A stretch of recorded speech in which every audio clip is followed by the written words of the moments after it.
नमस्ते प्राणेश प्रणतविभवाय वरिमगाः नमस्वामिन् रामप्रियतमनमन्मुरुण नमस्तुभ्यं भीमप्रदातमकृष्णेश्च भगवन् नमः श्रीमन्मध्वपरिषत् सुदर्शनो जय श्रीगुरुभ्यो नमः नमो महद्भ्यो नमो भेकेभ्यः नमो युवभ्यो नमाश्रयेभ्यः ये ब्राह्मणाः कामधूतलिङ्गाः चरन्ति तेभ्यः शिवमस्तुराज्ञाम् नमो कर्मणि देवाय गोब्राह्मणिताय च जगत्सिताय कृष्णाय गोविन्दाय नमो नमः ಸುಂದರವಾದ ಕಾರಣ ಬ್ರಾಹ್ಮಿ ಸಭೆ ಬ್ರಹ್ಮ ಸಭೆ ಬ್ರಹ್ಮನಿಗೆ ಸಂಬಂಧಪಟ್ಟ ಸಭೆ ಬ್ರಹ್ಮ ಅಂದರೆ ಎರಡು ಒಂದು ಶಬ್ದ ಒಂದು ಅರ್ಥ ಒಂದು ವಸ್ತು ಒಂದು ವ್ಯಕ್ತಿ ಮಾತಿನಲ್ಲಿ ದೊಡ್ಡ ಸಂಗತಿ ಅದು ವೇದ ಬ್ರಹ್ಮ ಅಂದರೆ ಇನ್ನು ವಸ್ತುವಿನಲ್ಲಿ ದೊಡ್ಡ ಸಂಗತಿ ಬ್ರಹ್ಮ ಅಂದರೆ ಅದು ದೇವರು ಹಾಗೆ ಒಂದು ಕಡೆಯಲ್ಲಿ ಮಾತಿನ ಪ್ರಪಂಚ ಒಂದು ಕಡೆಯಲ್ಲಿ ಅರ್ಥದ ಪ್ರಪಂಚ ಶಬ್ದ ಪ್ರಪಂಚದಲ್ಲಿ ದೊಡ್ಡದಾದದ್ದು ವೇದ ವಸ್ತು ಪ್ರಪಂಚದಲ್ಲಿ ದೊಡ್ಡದಾದದ್ದು ವ್ಯಕ್ತಿ ಪ್ರಪಂಚದಲ್ಲಿ ಅಂದರೆ ದೇವರು ಅಂದರೆ ದೇವರಿಗೆ ಸಂಬಂಧಪಟ್ಟಂತೆ ದೇವರನ್ನು ತಿಳಿಸುವ ವೇದಕ್ಕೆ ಸಂಬಂಧಪಟ್ಟ ಒಂದು ಸಭೆಯನ್ನು ಅರ್ಥದಲ್ಲಿ ಸ್ತ್ರೀಲಿಂಗ ಹಾಗೆ ಸಭೆಗೆ ಸ್ತ್ರೀಲಿಂಗ ಬ್ರಾಹ್ಮಿ ಅಂತ ಬ್ರಹ್ಮನಿಗೆ ಸಂಬಂಧಪಟ್ಟದ್ದು ಬ್ರಹ್ಮಕ್ಕೆ ವೇದಕ್ಕೆ ಸಂಬಂಧಪಟ್ಟ ಅದರಿಂದ ವೇದ ಮತ್ತು ದೇವರು ಇದು ಎರಡು ಇಲ್ಲ ಅಂತಂದ್ರೆ ಈ ಸಭೆಗೆ ಬೆಲೆ ಇಲ್ಲ ಸರ್.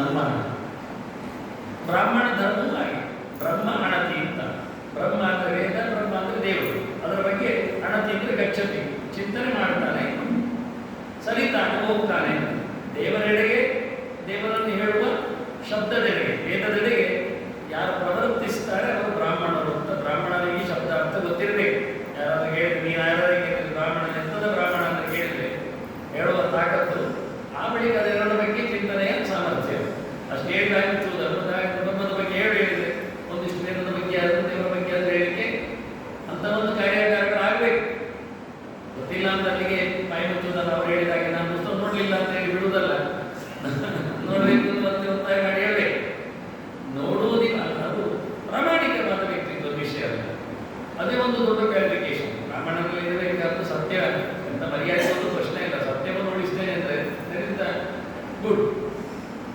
ನನ್ನ ಮುಂದುವರಿಕೆ ಏನಂದ್ರೆ ಅದನ್ನು ಇನ್ನೊಬ್ಬರಿಗೆ ತಿಳಿಸಬೇಕು ನಾವು ತಿಳಿಬೇಕು ಮಾತ್ರ ಎನ್ನುವುದರಲ್ಲಿ ನಾನು ನಿಲ್ಲಿಸುವುದಿಲ್ಲ ನಾವು ಇನ್ನೊಬ್ಬರಿಗೆ ತಿಳಿಸದಿದ್ದರೆ ನಾವು ತಿಳ್ಕೊಂಡದ್ದು ಏನೂ ಗೊತ್ತಾಗೋದಿಲ್ಲ ಈಗ ಅವರೊಂದಿಷ್ಟು ಹೇಳಿದ್ರು ಆಗುಂಟು ಈಗುಂಟು ಹಾಗಾಗಿ ಹೀಗಾಯ್ತು ಅಂತ ಆ ಗುರುಕುಲದ ಪದ್ಧತಿಯಲ್ಲಿ ಒಂದು ಬ್ರಾಹ್ಮಣನಿಗೆ ಅಧ್ಯಯನ ಆಗ್ತದೆ ಎನ್ನುವುದಕ್ಕೆ ಒಂದು ಮಾಡೆಲ್ ಇಲ್ಲಿ ಇವತ್ತು ತೋರಿಸಲಿಕ್ಕೆ ಅದು ಮುಖ್ಯ ನಾವು ಹೇಳಿಕೊಳ್ಳಿಕ್ಕೆ ಜಾತಿಯಲ್ಲಿ ಬಂದಿದ್ದೇವೆ ಉಳಿಸಿಕೊಳ್ಬೇಕಲ್ಲ ಅಷ್ಟು ಉದಾತ್ತವಾದಂತಹ ಏನೂ ಇಲ್ಲದ ನನಗೆ ಎಷ್ಟು ವ್ಯತ್ಯಾಸದಲ್ಲಿ ಕೇಳಿದರೆ ನಾನು ಓದುತ್ತಿರುವಾಗ ಪುಸ್ತಕಗಳಿರಲಿಲ್ಲ ಈಗ ಪುಸ್ತಕಗಳನ್ನು ನನಗೆ ಓದಲಿಕ್ಕೆ ಪುರುಸೊತ್ತಿಲ್ಲ ಈ ಟೆಸ್ಟ್ಗಳು ಇವತ್ತು ಲಕ್ಷಗಟ್ಟಲೆ ಬರ್ತವೆ ನಾನು ಬೆಂಗಳೂರಲ್ಲಿ ಕಾದುಕೊಂಡು ಯಾವ ಓಣಿಯಲ್ಲಿ ಕಮ್ಮಿ ಪೈಸೆಗೆ ಆಗ್ತದೆ ಹೇಳಿಕೊಂಡು ಅಲ್ಲಿ ಉತ್ತರಾಜನಗರದ ಲೈಬ್ರರಿ ಒಳಗೆ ಹೋಗಿಕೊಂಡು ಹೊರಗೆ ಬಂದ ಪುಸ್ತಕಗಳನ್ನು 30-35 ಪೈಸೆ ಜೆರಾಕ್ಸ್ ಮಾಡ್ತಾ ಇದ್ದರು ಇವತ್ತು ನನಗೆ ಒಂದು 1,000 ಜೆರಾಕ್ಸ್ ಹೊರಗೆ ಆವತ್ತು ಪುಸ್ತಕಗಳಿಗೋಸ್ಕರ ಒಂದು 100 ಗಂಟೆಲೆ ಲೈಬ್ರರಿ ಹುಡುಕಿದ್ದೇನೆ ಇವತ್ತು ಪುಸ್ತಕಗಳು ಬೇಕಾಬಿಟ್ಟಿಯಾಗಿ ಎಲ್ಲಿ ಬೇಕಂತಲ್ಲಿ ಸಿಗ್ತದೆ ಆದರೆ ಸಮಯ ಸಾಕ್ತಾ ಇದೆ ನೋಡಿ ಅವಸ್ಥೆ ಮನುಷ್ಯರು ಹಾಗಾಗಿ ಇವತ್ತು ಪ್ರತಿಯೊಂದು ಸಬ್ಜೆಕ್ಟಿನ ಬಗ್ಗೆ ದೊಡ್ಡ ಸಭೆ ಇದೆ ಬಹಳ ಹತ್ತಿರ ಇದೆ ಬೇಕಾದಷ್ಟು ಕಾರ್ಯ ವ್ಯವಸ್ಥೆ ಇರ್ತದೆ ಡೋನರ್ಸ್ ಇರ್ತಾರೆ ಇವತ್ತು ಕಾರ್ಯಕ್ರಮ ಆಯೋಜಕರೇ ಇರ್ತಾರೆ ಯುವ ಶಕ್ತಿ ಇದೆ ಹೆಸರಿನಲ್ಲಿ ಆದರೂ ಬ್ಯಾನರಲ್ಲಿ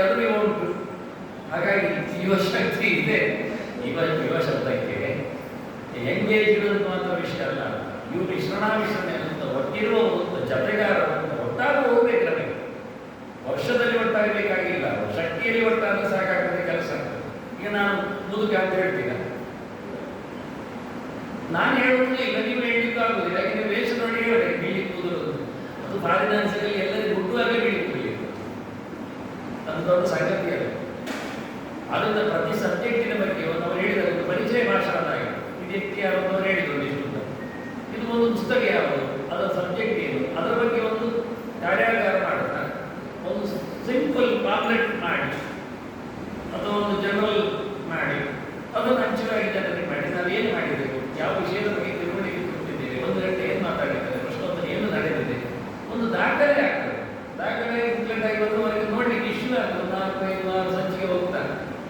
ಏನೇನೋ ಬರೆಯುವುದಕ್ಕಿಂತ ನಾವೇನು ಇಂಡಿಯನ್ ಹೆರಿಟೇಜ್ ಅಂತ ಭಾರತೀಯ ಸಂಪತ್ತು ಇವತ್ತು ಕೇಳಿದ್ದು ಹೇಳಿದ್ದು ಸುಮಾರು ಲಿಪಿಗಳು ಬರ್ತದೆ. ಸುಮಾರು ಲಿಪಿಗಳಲ್ಲಿ ಏನು ಉಳಿದಿದೆ ಎನ್ನುವುದನ್ನು ಹೇಳಬೇಕು ಬೇಡ. ವೇದದ ಬ್ರಾಂಚ್ಗಳಾಗಲಿ, ಮಹಾಭಾರತದ ವ್ಯಾಪ್ತಿಯಾಗಲಿ, ರಾಮಾಯಣದ ಪ್ರಶ್ನೆಗಳಾಗಲಿ, ಸಂಹಿತೆಗಳಾಗಲಿ, ಅರಣ್ಯಗಳಾಗಲಿ, ಇವನ್ನೆಲ್ಲ ಎಂಥದಂತಲೇ ಕೇಳಿಕೊಳ್ಳಿಕ್ಕೆ ನಮ್ಮಲ್ಲಿ ಆಗ್ತದೆ. ನಮ್ಮದೆಲ್ಲ ಒಂದು ಯಾವ ಸೊತ್ತು ಅನ್ನೋದು ಯಾರು ಬ್ರಾಹ್ಮಣರ ಸೊತ್ತು ಅದು. ಇನ್ನು ಯಾರ ಹತ್ರ ಶಂಕರಗಳ ಹತ್ರ ಕೇಳಿಕ್ಕೆ ಆಗ್ತದೆ. ನಿಂಗೆ ಎಂತ ಗೊತ್ತಂತ ವೇದದ ಬ್ರಾಂಚಸ್ ಹೇಳಿ ಹೇಳಿದ್ರೆ ಅವು ಬಟ್ಟಡೆಗೆ ನೀಡಿ ಇರ್ತಲ್ಲ ಚಂದ ಮಾಡಿದ್ವಿ ಮರ್ಯಾದೆ ಉಳಿದಾಗ.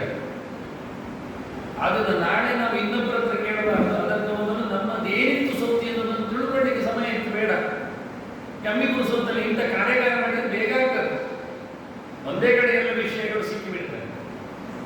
ಹಾಗಾಗಿ ಮೊದಲನೇ ಎಲ್ಲ ಬ್ರಾಹ್ಮಣ ಸಮಾಜಕ್ಕೆ ಕೈ ಮುಗಿತ ಕಮ್ಮಿ ಜನ ಇತ್ತು ಮತ್ತೊಮ್ಮೆ ಹೇಳ್ತಾರೆ ಬಂದದ್ದಲ್ಲ. ನಾನು 2 ಜನ ಅಂತ ಹೇಳ್ತಾರೆ ವಿಷಯ ಅಲ್ಲ. ನಾನು ಹತ್ರ ಹೇಳಿದೆ, ಪರಿಷತ್ತಿನ ಅಡಿಯಲ್ಲಿ ಪ್ರತಿಯೊಂದು ಮನೆಯವರು ಸದಸ್ಯರಾಗ್ತದೆ. ನಾವು ಹೋಗಿ ಬಾಗಿ ಪ್ರತಿಯೊಂದು ಹೆಸರು ಬರ್ಕೊಡೋದು ನಮಗೆ ಬೇಕಿಲ್ಲ. ದುಡ್ಡು ನಿಮ್ಮ ಪರವಾಗಿ ನಾವು ಕಟ್ತೇವೆ. ಒಂದೊಂದು ಕಟ್ಟುವ ಫೀಸ್ ಇದ್ದರೆ ಸಾಮಾನ್ಯವಾಗಿ ಇನ್ಸ್ಟಿಟ್ಯೂಷನ್ ಆದರೆ ಇರ್ತದೆ ಕೆಲವು ನಾವು ಕಟ್ತೇವೆ. ನೀವು ಜನ ಆಗಿ ನಮಗೆ ಬರ್ಲಿಕ್ಕೆಲ್ಲ ಕರೀತೀವಿ ಅಂತ ಬರ್ಲಿಕ್ಕೆ ಕರೆಯುವುದಿಲ್ಲ. ಮೆಂಬರ್ ಆಗಿ ಮೊದಲು ಹೇಳುವ ನಾವೇನು ಅಂತ ಕರೆಕ್ಟಾಗಿ. ಇಲ್ಲಾಂದ್ರೆ ಈಗಲೇ ಎಷ್ಟೋ ಜನ ಕಳಚಿ ಹೋಗಿದ್ದಾರೆ. ನಮ್ಮ ಸಂಸ್ಕೃತಿ ಮತ್ತು ನಾವು ಇಬ್ಬರು ಉಳಿಬೇಕಾದ್ರೆ ನಾವು ತುರ್ತಾಗಿ ಖಂಡಿತವಾಗಿಯೂ ಆ ಸೇವೆಯನ್ನು ಮಾಡಬೇಕು ಅಂತ ಮಗದೊಮ್ಮೆ ಹೇಳುತ್ತಾ ತಪ್ಪಿದ್ರೆ ಕ್ಷಮಿಸಿ ಅಂತ ಹೇಳಿಕೊಂಡು ಕೊನೆಯಲ್ಲಿ ವಿಷಯ ಇಲ್ಲ. ನಾನು ಒಂದನ್ನು ಹೇಳ್ತಾರೆ ತಪ್ಪಾಗ್ತದೆ ಕೇಳಬೇಕಿತ್ತು ಮೊದಲೇ ಕೇಳಬೇಕು. ನನಗೆ ಮರ್ಯಾದೆ ನನಗೆ ಹೇಳ್ತದಿಲ್ಲ. ನಮ್ಮಲ್ಲಿ ಮಾತಾಡಬಹುದು ವಾಸ್ತವವಾಗಿ. ಇವತ್ತು ನಾವು ಸೇರಿದ ಯುಗಾದಿ ಶುಭಾಶಯಗಳು. ಮತ್ತೆ ನನಗೆ ಗೊತ್ತಿಲ್ಲ, ಇದು ಮೊದಲ ಬಾರಿಗೆ ನಾನು ಪಂಚಾಂಗ ಶ್ರವಣ ಅಂತ ಬರೋದು. ಯಾಕೆ ಅಂತ ಹೇಳುತ್ತೇವೆ ವಿಷಯ ಇಲ್ಲಿ. ಪಂಚಾಂಗ ಶ್ರವಣ ಎನ್ನುವುದು ದೈವಜ್ಞರ ಕೆಲಸ ಅಂತ ಅದರಲ್ಲೇ ಬರೆದಿಟ್ಟಿದ್ದಾರೆ. ಅವರು ದೈವ ಜ್ಯೋತಿಷಿಗಳನ್ನು ದೈವಜ್ಞರನ್ನು ವರ್ಗಾಯಿಸಿಕೊಂಡು ಕೇಳಬೇಕು ಅಂತ ಹೇಳಿದ್ದಾರೆ. ಇಲ್ಲಿ ಮೊದಲು 2-3 ಪುಟದಲ್ಲಿ ವಸ್ತ್ರಾಲಂಗ ತೊಡಬೇಕು, ಜೋಯಿಸರನ್ನು ಉಪಚರಿಸಿ ಅವರಿಂದ ಲಾಭಪ್ರದವಾದ ಸಂವತ್ಸರ ರಾಜ ಹೇಳಿ ನನ್ನನ್ನು ಯಾಕೆ ಕರೆದ್ರು ನನಗೆ ಗೊತ್ತಿಲ್ಲ. ಹೆಚ್ಚಿನ ವಿಷಯ ಮಾತಾಡುವ ಸಂಗತಿ ಅಂದರೆ ಪಂಜರದಲ್ಲಿ ಹಾಕಿರ್ತಾರೆ ಅಂತ ಕ್ರಮ. ಕಾಗಿಯನ್ನು ಯಾರು ಹಿಡಿದಿರುವುದಿಲ್ಲ, ಗಿಳಿಯನ್ನು ಯಾರು ಹಿಡಿದಿರ್ತಾರೆ. ಹಾಗೆ ಮಾತಾಡ್ತಾರಲ್ಲ ತಂದರಲ್ಲಿ ನಮಗೆ ಎಲ್ಲ ಸಬ್ಜೆಕ್ಟ್ ಗೊತ್ತು. ಏನು ನಾನು ಕೇಳಿದವರು ಪ್ರಶ್ನೋತ್ತರ ಉಂಟಾ ಅಂತ ಮೊದಲೇ ರೆಡಿ ಆಗ್ತಾರೆ. ತುಂಬ ಇಷ್ಟ ಅಲ್ಲ ಪ್ರಶ್ನೋತ್ತರ. ಯಾಕೆಂದರೆ ಅವರಿಗೆ ಬೇಕು ಅಂತ ಕೇಳಿರ್ತಾರೆ. ಅರ್ಥ ಆಗದಿದ್ರು ನನ್ನದೇನಾದ್ರು ಕಡಿಮೆ ಮಾಡುವಂತ ಕೆಲವರು ಕೇಳ್ತಾರೆ. ಆಗ ನಮಗೆ ಇನ್ನಷ್ಟು ಖುಷಿ ಆಗುತ್ತೆ. ಆಗ ಅವರ ಬಂಡವಾಳ ಏನೊಂದು ಹೊರಗೆ ಬರ್ತದೆ. ನೀವು ಇಷ್ಟೇ ಅಂತ ತುಂಬ ಕಾಲೇಜುಗಳಿಗೆಲ್ಲ ನಾನು ಗೊತ್ತಾರೆ. ತುಂಬ ಕಾಲೇಜುಗಳಿಗೆಲ್ಲ ಹೋಗಿದ್ದೇನೆ. ಪುತ್ತೂರಲ್ಲಿ ಫಿಲೋಮಿನಾಕ್ಕೆ ಹೋಗಿದ್ದೇನೆ, ಬಳ್ಳಾರ್ಕರ್ ಕಾಲೇಜಿಗೆ ಹೋಗಿದ್ದೇನೆ, ಕುಂದಾಪುರ ಹೊಸೂರು ಹೋಗಿದ್ದೇನೆ, ಕಾರ್ಕಳ ಸುಮಾರು ಕಾಲೇಜಿಗೆ ಹೋಗ್ತೇನೆ. ಕಾಲೇಜಿನ ವಿದ್ಯಾರ್ಥಿಗಳು ನನಗೆ ತುಂಬ ಇಷ್ಟ ಆಗಿದ್ದು. ತುಂಬ ಬಗೆಯ ಚಿಂತನೆಗಳನ್ನು ಹೊತ್ತು ತರ್ತಾರೆ. ಕ್ವಶನ್ಸ್ಗಳಿರ್ತವೆ ಬ್ಯಾಂಕ್ನಲ್ಲಿ. ಇಲ್ಲಿ ಆದ್ದರಿಂದ ಪಂಚಾಂಗ ಶ್ರವಣ ಅಂದರೆ ನಾನು ಹೆಚ್ಚಿನ ಅಂಶ ಇವತ್ತಿನವರೆಗೆ ಇರುವ ರೀತಿಯಲ್ಲಿ ಆಗುವುದಿಲ್ಲ ಎನ್ನುವುದನ್ನು ಮೊದಲೇ ಹೇಳ್ತಾರೆ. ಆದರೆ ಇನ್ನು ಮುಂದಿನವರೆಗೆ ಇದು ಗ್ಯಾರಂಟಿ ಆಗಬೇಕೆಂದು ಅನಿಸುವ ಮಟ್ಟಿಗೆ ನಾವು ವರ್ಷ ಅಂತ ಕರೀತಾರೆ ಯುಗಾದಿಯಲ್ಲಿ. ನಮಗೆ ಬೋಧ ಇದೆ. ಯಾಕೆ ಯುಗಾದಿ ಯಾವಾಗ ಗೊತ್ತುಂಟು. ಇದು ಕಲಿಯುಗ ಹೇಳಿಕೊಡ್ತೇವೆ ನಾವು. ಎಷ್ಟೇ ಮೊದಲಕ್ಕೆ ಹೇಳಿ ಸಂಸ್ಕೃತ ಮೊದಲೇ ಗೊತ್ತಾಗ್ತದೆ. ಅವರೇನು ಕನ್ನಡದಲ್ಲಿ ಬರೆಯುವುದಿಲ್ಲ. ಆಂಗ್ಲ ಲೆಟರ್ಸ್ ಇಲ್ಲ. ಅಷ್ಟಾವಿಂಶತಿಗೆ ಕಲಿಯುಗ ಅಷ್ಟಾವಿಂಶತಿಗೆ ಅಂತ ಯಾರ ಕೇಳಿ ಹೇಳ್ಬೇಕು. ನಾನು ಸಂಸ್ಕೃತ ಭಾಷೆ ಬರೋದಿಲ್ಲ ನನಗೆ. ಅದು 28 ಮತ್ತೆ ಕೇಳ್ತೇನೆ ಹೇಳಿದ್ರು. ಹಾಗಾಗಿ ಬಿಡ್ಬಾರ್ದು. ಕಲಿಯುಗ ಅಂತ ಗೊತ್ತು ನಮಗೆ.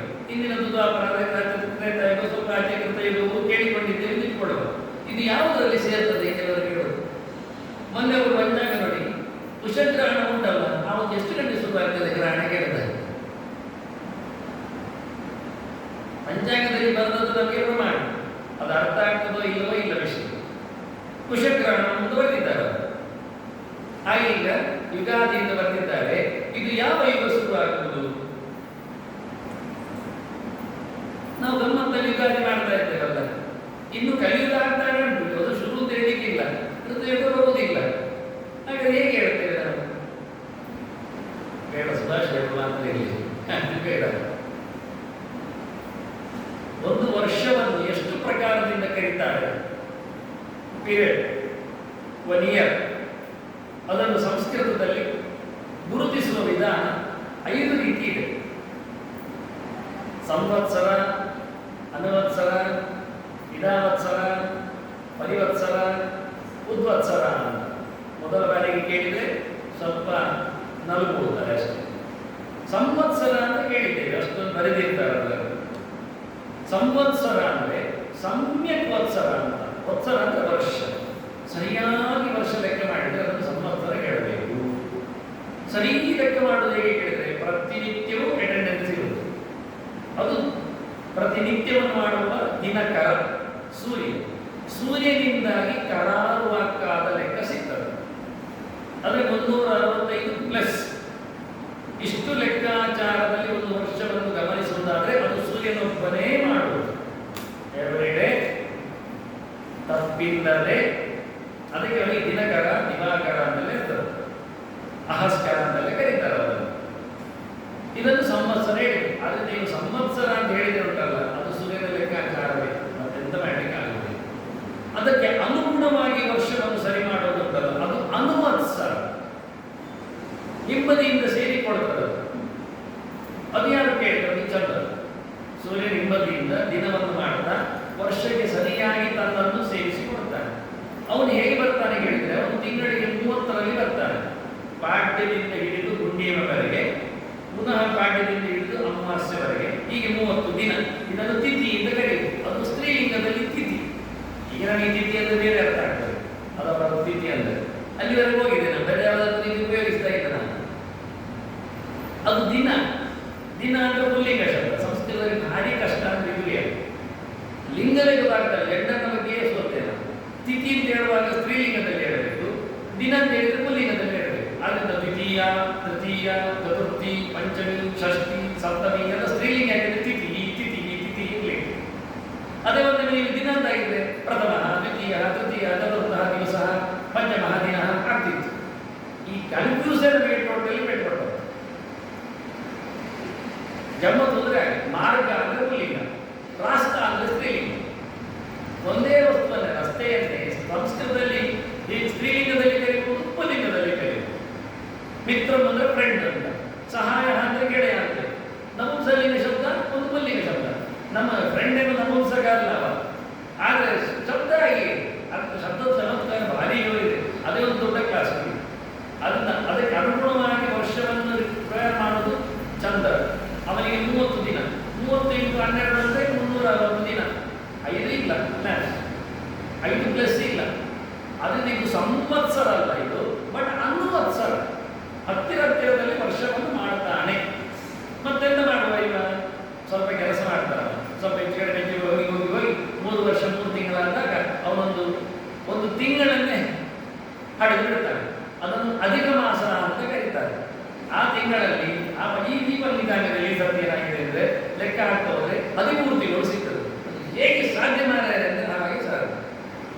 ಪಾಡ್ಯದಿಂದ ಹುಣ್ಣಿಮೆಗೆ, ಪಾಡ್ಯದಿಂದ ಅಮಾವಾಸ್ಯೆಗೆ 1 ತಿಂಗಳಾಯಿತು. ಇಂಥದ್ದು ಇದರಲ್ಲಿ 13 ಸರಿ. ನೆಕ್ಸ್ಟ್ ಇವತ್ತು ಚೈತ್ರ ಮಾಸದಲ್ಲಿ ಇದ್ದೇವೆ, ಎಂಡಿನಲ್ಲಿ ಇದ್ದೇವೆ. ಇನ್ನೊಂದು 2 ದಿನ ಚೈತ್ರ ಮಾಸ ಮುಗಿತದೆ. ಆನಂತರ ವೈಶಾಖ ಮಾಸ, ಅದು ಮುಗಿದ ನಂತರ ಜ್ಯೇಷ್ಠ ಮಾಸ ಬರಬೇಕು, ಬರಲಿಲ್ಲ. ಅಧಿಕ ಜ್ಯೇಷ್ಠ ಮಾಸ ಬರ್ತದೆ, ಅಧಿಕ ಅಂತ ಇರ್ತೇವೆ. ಮತ್ತೆ ನಿಜ ಅಂತ ಹೇಳ್ತೇವೆ, ನಿಜ ಜ್ಯೇಷ್ಠ ಮಾಸ ಮತ್ತೆ ಬರ್ತದೆ. ಆದ್ದರಿಂದ ಈ ವರ್ಷದಲ್ಲಿ 13 ತಿಂಗಳು. ಚಂದ್ರ ಹೇಗಾದರೂ ಮಾಡಿ 33 ತಿಂಗಳಿಗೊಮ್ಮೆ ಸರಿ ಮಾಡಿ ಸೂರ್ಯನ ಜೊತೆಯಲ್ಲಿ ಸೇರಲಿಕ್ಕೆ ಇಷ್ಟಪಡ್ತಾರೆ. ಅಲ್ಲಿ ಮುಗಿತು.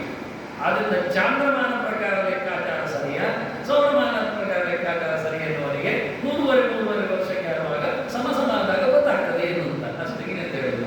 ಇದರಲ್ಲಿ ಏನು ಪ್ರಯೋಜನ ಇಲ್ಲ. ಇನ್ನು ಇದೆರಡು ಲೆಕ್ಕ ಹೋಗಿದ್ರೆ ಇನ್ನೊಂದು ಪರಿವತ್ಸರ ಅಂತ ಇದೆ. ಪರಿವತ್ಸರ ಅಂದರೆ ಗುರು 12 ರಾಶಿಯಲ್ಲಿ, ನಿಮಗೆ ರಾಶಿ ಚಕ್ರ ಕಂಡದ್ದು ನೆನಪಾಗಿರ್ಬೋದು. ಪಂಚಾಂಗದಲ್ಲಿ ಕಾರ್ನರಲ್ಲಿ ಹಾಕ್ತಾರೆ, 12 ಕೋಣೆ ಹಾಕ್ತಾರೆ. ಸಾಮಾನ್ಯ ಎಲ್ಲರ ಕುಂಡಲಿಯಲ್ಲಿ ಇರ್ತದೆ ಯಾರ್ಯಾರು ಹುಟ್ಟುವಾಗ ಗ್ರಹಗಳು ಎಲ್ಲಿ ಎಲ್ಲಿ ಕೂತಿದ್ದವು ಅಂತ ಅವರದ್ದು ಗ್ರಹಚಾರ ಅಲ್ಲಿ ಗೊತ್ತಾಗ್ತದೆ.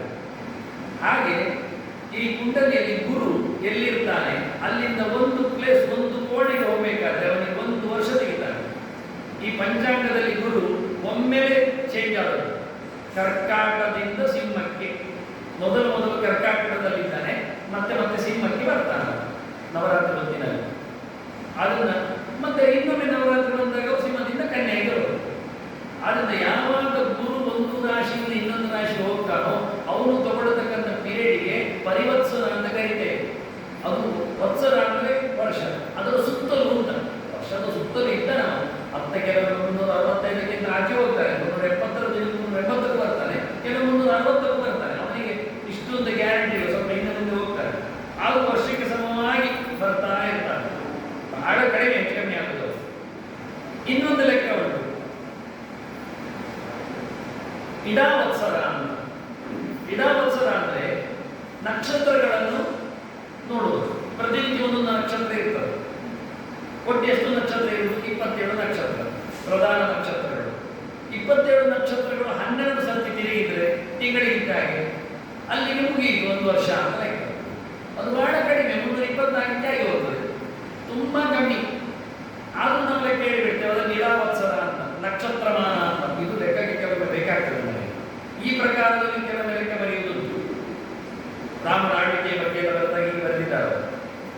13,000 ವರ್ಷ ರಾಮ ರಾಜ್ಯ ಭಾರ ಮಾಡಿದ ಅಂತ. ಅದು ಹೇಗಿದೆ? 11,000, 2,000 ಎಲ್ಲಿಂದ ಪೇಂಟ್ ಹಾಕಿದ್ರಿಂದ? ಅದು ಇಡಾ ವತ್ಸರ ಲೆಕ್ಕ. ನಕ್ಷತ್ರಮಾನ ಪ್ರಕಾರದ ಲೆಕ್ಕ ಹಾಕಿದ್ರೆ 13,000 ಆಗ್ತದೆ. ನೀವು ಸೌರಮಾನ ಪ್ರಕಾರ ಮಾಡಿದ್ರೆ ಅದು 11,000 ಆಗ್ತದೆ. ಅಲ್ಲಿಗೆ ಹೇಳುವ ಸ್ಟೈಲ್ ಅದು ನಿಮಗೆ ಬೇಡ, ತಿಳ್ಕೊಳ್ಳಿಕ್ಕೆ ಮಾತ್ರ ಸಾಕು. ಇನ್ನೊಂದು ಹೇಳಿದ್ರೆ ಅದು ಋತುವತ್ಸರ ಹೇಳ್ತಾರೆ, ರಥವತ್ಸರ ಹೇಳ್ತಾರೆ. ಅದೇ ತೆಗೆದ್ರೆ ಕೇವಲ 360ಕ್ಕೆ ಲೆಕ್ಕ 1 ವರ್ಷ. ಅದು ಎಂದರೇ ನಕ್ಷತ್ರ ಮುಗಿಲಿ, ತಿಥಿ ಮುಗಿಲಿ, ಎಂತ ಲೆಕ್ಕ ಇಲ್ಲ. 360 ಡೇಸ್ ಅನ್ನೋದೊಂದು ಲೆಕ್ಕ ಅಲ್ಲೇ ಮುಗಿದು. ಇದು ಸಾಮಾನ್ಯವಾದ ಲೆಕ್ಕ ಮಾಡಿದ್ದು. ಇದನ್ನು ಸಾವನ ವರ್ಷ ಅಂತ ಕರೀತಾರೆ. ಅದು ಬಿಡಿ, ಈಗೆಲ್ಲ ಚಾಲ್ತಿಯಲ್ಲಿ ಕಮ್ಮಿ ಇದೆ. ಹೀಗೆ 5 ಪ್ರಕಾರದಿಂದ ನಾವು ವರ್ಷವನ್ನು ನೋಡುವುದರಿಂದ ಇವತ್ತು ಸಂವತ್ಸರ ಎನ್ನುವುದು ಸ್ಟಾರ್ಟ್ ಆಗುವುದು ಇವತ್ತು. ಕರಾರುವಾಕ್ಕಾದ ದಿನ ಆರಂಭಗೊಳ್ಳುವುದರಿಂದ ಇವತ್ತು ನಾವು ಯುಗಾದಿಯನ್ನು ಮಾಡುತ್ತೇವೆ. ಒಂದು ಹೊಸ ವರ್ಷಕ್ಕೆ ನಾವು ಕಾಲಿಡುತ್ತೇವೆ ಅಂತ ಘಂಟಾಘೋಷವಾಗಿ ಹೇಳಬಹುದು. ಅದು ನಾವೆಲ್ಲ ಇದನ್ನು ಮಾಡ್ತೇವೆ, ಕೆಲವರೆಲ್ಲ ಅದನ್ನು ಮಾಡ್ತಾರೆ. ಇದು ಅದು ಅಂತ ಎರಡು ಒಂದಾಗ್ತದೆ. ಒಂದು ದಿವಸ ಹೇಳಿದ್ರು ನಾನು 300 ವರ್ಷಕ್ಕೆ ಸರಿ ಮಾಡೋದ್ರಿಂದ. ಚಾಂದ್ರಮಾನದವರು ಅಷ್ಟೇನು ಸರಿ ಇಲ್ಲ, ಕರಾರುವಾಕ್ಕಾಗಿಲ್ಲ, ಅದು ಒಟ್ಟಾರೆ ಹತ್ತಿರ ಬರ್ತಾರೆ ಅಂತ ಅದರ ಇದೇ ಸಮ ಹೇಳಿದೆ. ಇಲ್ಲಿ ಒಂದು ತೊಂದರೆ ಅಂತ ಕೇಳಿದರೆ, ಈ ಪೀರಿಯಡ್ಗೆ ಯಾರು ಒಡೆಯ ಅಂತ ಒಂದು ಪ್ರಶ್ನೆ. ಈಗ ಒಂದು ಸಂವತ್ಸರಕ್ಕೆ ಈಗ ಪರಾಭವ ಸಂವತ್ಸರ ಅಂತ ಹೀಗೆ ಬಂದರು. ವಿಶ್ವಾವಸು ಮುಗಿದಿದೆ, ಒಂದು 60 ಸಂವತ್ಸರಗಳಿವೆ. ಪ್ರಭವ ವಿಭವ ಶುಕ್ಲ ತಮೋದೋತ ಪ್ರಜಾಪತಿ ಅಂತ ಲಿಸ್ಟ್ ಮಾಡಿ ಕೊಟ್ಟಿದ್ದಾರೆ ಯಾರಿಗೆ. ಅದೇ ಬಿಡಿ, ಅದರಲ್ಲಿ ಈಗ ನಡೀತಾ ಇರುವುದು ವಿಶ್ವಾವಸು ಕಳೆದು ಪರಾಭವಕ್ಕೆ ನಾವು ಬಂದಿದ್ದೇವೆ.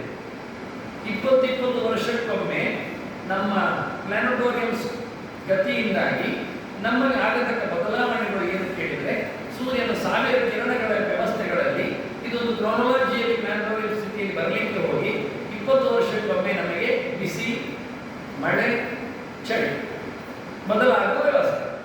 ಈಗ 2-3 ವರ್ಷದಿಂದ ಚಳಿ ಆಗ್ತಾ ಉಂಟು. ಇದನ್ನು ನೀವು ಅಬ್ಸರ್ವ್ ಮಾಡ್ತಾ ಬಂದ್ರೆ ಇನ್ನೊಂದು 16-17 ವರ್ಷಕ್ಕೆ ನೀರ್ತದೆ, ಒಂದು ಉಚ್ಚರಾಯ ಸ್ಥಿತಿಗೆ ಬರ್ತದೆ. ಮುಂದಿನ 20 ವರ್ಷಕ್ಕೆ ಅದು ಸೆಕೆಗೆ ಹೋಗ್ತದೆ, ಉಷ್ಣಕ್ಕೆ ಬರ್ತದೆ, ಮಳೆ ಕಡಿಮೆ ಆಗ್ತದೆ. ಆನಂತರದ 20 ವರ್ಷದಲ್ಲಿ ಮಳೆ ಹೆಚ್ಚಾಗ್ತಾ ಅತಿವೃಷ್ಟಿಗೆ ಬಡ್ಡಿಗೆ ಹೋಗ್ತದೆ. ಇದು 60 ಸಂವತ್ಸರಗಳಲ್ಲಿ ಆಗುವ 3 ಚಕ್ರದ ವ್ಯವಸ್ಥೆ ಅಧಿಕೃತವಾಗಿ. ಅದಕ್ಕೆ ನಾನು ಸೂಚಿಯನ್ನು ಕೊಡ್ಬೋದು, ಯಾರೆಲ್ಲ ಕೂತಿರ್ತಾರೆ, replacement of the planetary systems. ಇದೆಲ್ಲ 3 ಸೈಂಟಿಫಿಕ್ಗಳೆಲ್ಲ ನೋಡಿಕೊಂಡ ಕಥೆಗಳು, ವಿಜ್ಞಾನಿಗಳಲ್ಲಿ ವ್ಯವಸ್ಥಿತವಾದ ನಾವು ಗ್ರಹಗಳ ಚಾರದಿಂದ ಹೇಳುವ ಕ್ರಮಗಳು. ಆದ್ದರಿಂದ ಸೂರ್ಯ ಇವತ್ತೇನು ಸಂಚಾರ ನಿನ್ನೆ ಮಾಡಿದ್ದಾನೆ, ಮೇಷಕ್ಕೆ ಕಾಲಿಟ್ಟಿದ್ದಾನೆ, ಮೇಷದ ರಾಶಿಗೆ ಕಾಲಿಟ್ಟಿದ್ದಾನೆ. ಯಾವ ದಿನದಲ್ಲಿ ಸಂಕ್ರಮಣಗೊಳ್ಳುತ್ತಾನೋ ಆ ದಿನ, ಯಾವ ದಿನ ಅಂದರೆ ದಿನಕ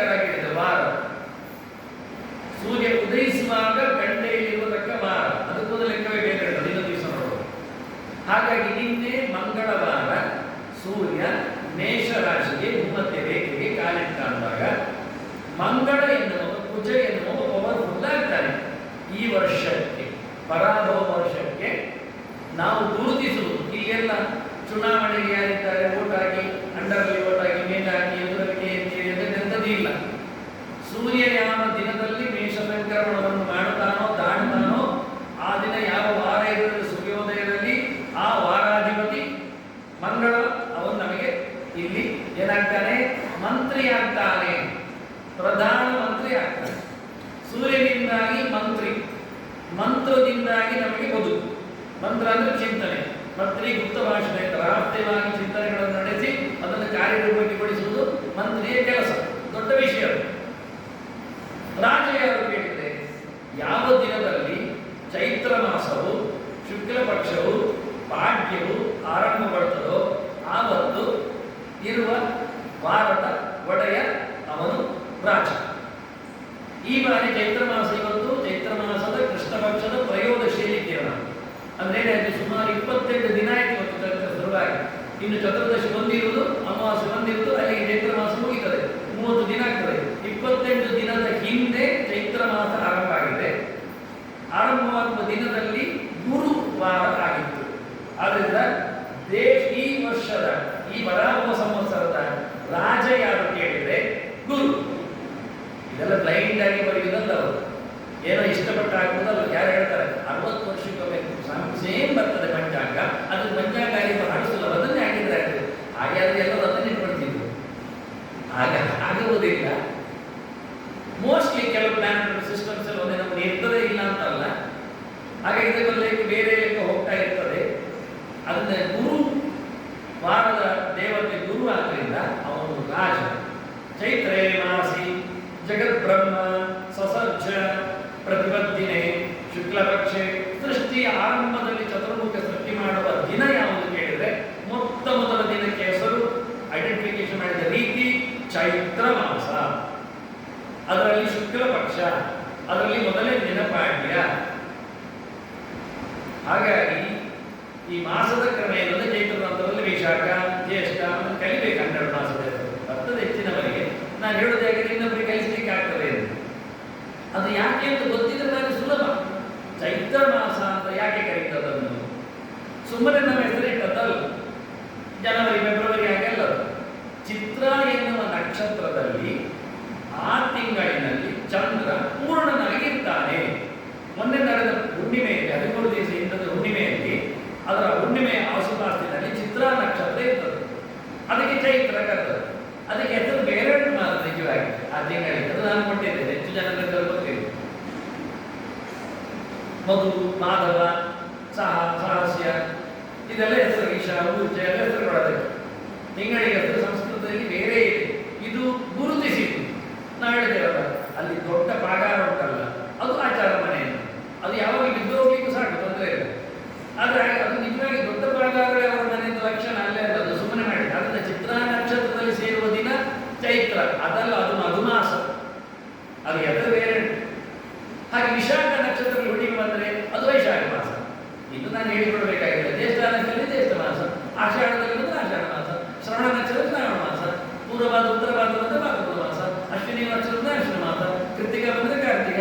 ಎಂತ ಉಂಟು? ಒಂದು ಕ್ಲೂ ಕಟ್ಟರೆ ಉಂಟಲ್ಲ, ಹೇಗೆ ಗೊತ್ತಾಗ್ತದೆ? ಇದು ವಿಷಯ. ಮತ್ತೇನಲ್ಲ, ಅದನ್ನೇನು ಮಾಡಿದ ಬ್ರಹ್ಮದೇವ ಆರಂಭ ಮಾಡಿದಲ್ಲಿ ಚಿತ್ರಾ ನಕ್ಷತ್ರ ಹುಣ್ಣಿಮೆ ಇದ್ದ ಮಾಸ ಆರಂಭ ಆಯಿತು. ಅದು ಎಂತ, ಅದು ಶುಕ್ಲ ಪಕ್ಷ ಆಯಿತು. ಮತ್ತೆ ಶುಕ್ಲ ಪಕ್ಷ ಹೇಗಬೇಕೆಂದ್ರೆ ವೃದ್ಧಿ ಚಂದ್ರ ಬೆಳೀತಾ ಬೆಳೀತಾ ಬೆಳೀತಾ ಬೆಳೀತಾ ಇಡೀ ಆಗ್ತಾನೆ ಹುಣ್ಣಿಮೆಗೆ, ಮತ್ತೆ ಕ್ಷೀಣಿಸ್ತಾ ಹೋಗ್ತಾನೆ. ಅದನ್ನ ಕ್ಷೀಣ ಚಂದ್ರನನ್ನು ಕೊಟ್ಟದ್ದಲ್ಲ, ಪೂರ್ಣ ವೃದ್ಧಿ ಚಂದ್ರನನ್ನು ಕೊಟ್ಟದ್ದು. ಅದನ್ನ first day recognise as a ಚೈತ್ರ ಶುಕ್ಲ ಪಕ್ಷ ಪಾಡ್ಯ. ಆವತ್ತಿನ ವಾರ ಅವನು ರಾಜ. ಈಗ ನಿಮಗೆ ಚಾಂದ್ರಮಾನದಿಗಾಗಿ ಬೇಕೋ ಬೇಡವೋ, ಅದು ರಾಜ ಕೊಟ್ಟ ದಿನ. ಸೌರಮಾನಿಗಾಗಿ ಬೇಕೋ ಬೇಡವೋ, ಅದು ಮಂತ್ರಿ ಬದ್ಧ ದಿನ. ರಾಜನಿಗೆ ಮಂತ್ರಿ ಇಲ್ಲದಿದ್ರೆ ಅವನು ತುಸ್, ಮಂತ್ರಿಗೆ ರಾಜ ಇಲ್ಲದಿದ್ರೆ ಅವನ ಲೆಕ್ಕಕ್ಕೆ ತರುತ್ತಿಲ್ಲ. ಅದನ್ನು ರಾಜ ಮತ್ತು ಮಂತ್ರಿ ಇಬ್ಬರು ಬೇಕು ಹೇಳುವಾಗ ನನ್ನ ಇದು ಶಾಸ್ತ್ರ. ಅದನ್ನು ನಾವು ಎರಡು ಯುಗಾದಿ ಮಾಡಲಿಕ್ಕಿಲ್ಲ. ಮತ್ತೆ ನನಗೆ ರೈತಿ ನಾನು ಅವ್ರು ಬ್ಯಾನರ್ ಹಾಕಿ ನಾನು ಬ್ಯಾನರ್ ಹಾಕಿದ್ದೇನೆ. ಈಗ ಉಂಟಲ್ಲ ಎರಡು ಯುಗಾದಿ ಬ್ಯಾನರ್ ಮುಗಿಲಿಲ್ಲ, ನೀವು ಮಿಂಚಬೇಕಷ್ಟೆ. ಜನ ನೋಡಲೇ ಇಲ್ಲ. ಒಂದು ಕಡೆಯಿಂದ ನಮಗೆ ಬರತಕ್ಕಂಥ ರಾಜನನ್ನು ಗಮನಿಸಲಿಲ್ಲ, ಇನ್ನೊಂದು ಕಡೆಗೆ ಮಂತ್ರಿಯನ್ನು ಕೊಡೋದನ್ನು ನೋಡಲಿಲ್ಲ. ಶಾಸ್ತ್ರಗಾರರು ಯಾವತ್ತೂ ಬಹಳ ಬ್ಯಾಲೆನ್ಸಿಂಗ್ ಆಗಿ ಹೋಗಿದ್ದಾರೆ. ನಾವು ಒಂದು ಪಕ್ಷವನ್ನು ಹಿಡಿದು ಇದೇ ಸರಿ, ಇದೇ ಬೇಕು, ಇದೇ ಆಯ್ತು, ಇದೇ ಇಲ್ಲಿ, ಅಲ್ಲೇ ನಾವು ಸೋತು ಆ ದಿನ ಪಾಯಸ ತಿಂದರೆ ಮೋಸ ಆಗ್ತದೆ. ನಮಗೆ ಶುಗರ್ ಇಟ್ಕೊಳ್ಳೋ ಮಕ್ಕಳ ಮನೆಯಲ್ಲಿ ತಿನ್ಬೋದಲ್ಲ, ಬೇಕಾದ್ರೆ ಶೇರ್ ಮಾಡಿ ಪಾಯಸ ಮಾಡಬೇಕು. ಇವತ್ತೊಂದು ಕೊಬ್ಬರಿ ಮಾಡಿದ್ರೆ ಅರ್ಧ ಕೊಬ್ಬರಿ ಮಾಡೋಣ ನಮಗೇನಂತೆ. ಆದ್ದರಿಂದ ನಿಜವಾಗಿ ದೇವರ ವಿಷಯದಲ್ಲಿ, ಶಾಸ್ತ್ರದ ವಿಷಯದಲ್ಲಿ ನಾವು ಬಹಳ ಜಾಗರೂಕರಾಗಿ ಬಹಳ ಚಂದ. ಈಗ ಗಲಾಟೆ ಇಲ್ಲ, ಅವರಿಗೆ ಸೌರಮಾನಂದ ಅರಿವು ತಾನು ಈ ಗಲಾಟೆ ಇಲ್ಲ, ನಿಜವಾಗಿ ಮಾನದ ಲೆಕ್ಕ ಇಲ್ಲ. ಇನ್ನು ಯಾರೆಲ್ಲ ಬರ್ತಾರೆ ಅಂತ ನಾನು ಹೇಳ್ತೀನಿ, ಬಹಳ ಗಮ್ಮತ್ ಇರ್ತದೆ. ನಿಮಗೆ ಸುಲಭ ಇದೆಲ್ಲ ಕ್ಲೂ ಕೊಟ್ಟರೆ ಉಂಟಲ್ಲ, ಇದು ಭಾರಿ ಸುಲಭ ಕಲಿಯಲಿಕ್ಕೆ ವಿಷಯ.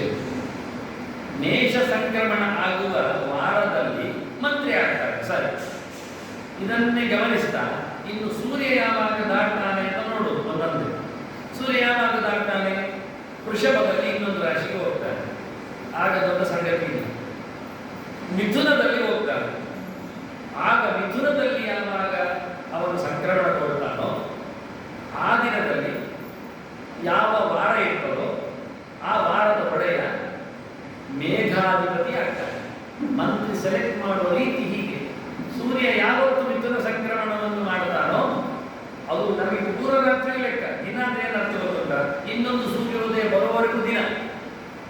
ಈಗ ಬುಧವಾರ ಇವತ್ತುಂಟು, ಈಗ ಮುಗೀತಾ ಬರ್ತದೆ, ಸಂಜೆ ಆಗ್ತದೆ, ಸೂರ್ಯ ಹೊರಡ್ತಾನೆ, ಮತ್ತೆ ಚಂದ್ರ ಬರ್ತಾನೆ, ಕೊನೆಗೆ 12 ಗಂಟೆ ಮಧ್ಯರಾತ್ರಿ ಕಳೀತದೆ, ಮತ್ತೆ 3 ಗಂಟೆವರೆಗೆ ಆಗ್ತದೆ. 3 ಗಂಟೆಗೆ ಮನೆಗೆ ಒಂದು ಮಗು ಹುಟ್ಟಿತು. ಯಾವ ವಾರ ಹುಟ್ಟಿದ್ದು ಹೇಳ್ತೀನಿ ನೀವು? ಎಂತ ಹೆಸರು ಕೊಡ್ತೀರಿ? ಬೂಧ ಅಂತ ಹೆಸರು ಕೊಡ್ತೀವಿ. ಅದು ಬುಧ ಹೊರಟಿದವರು.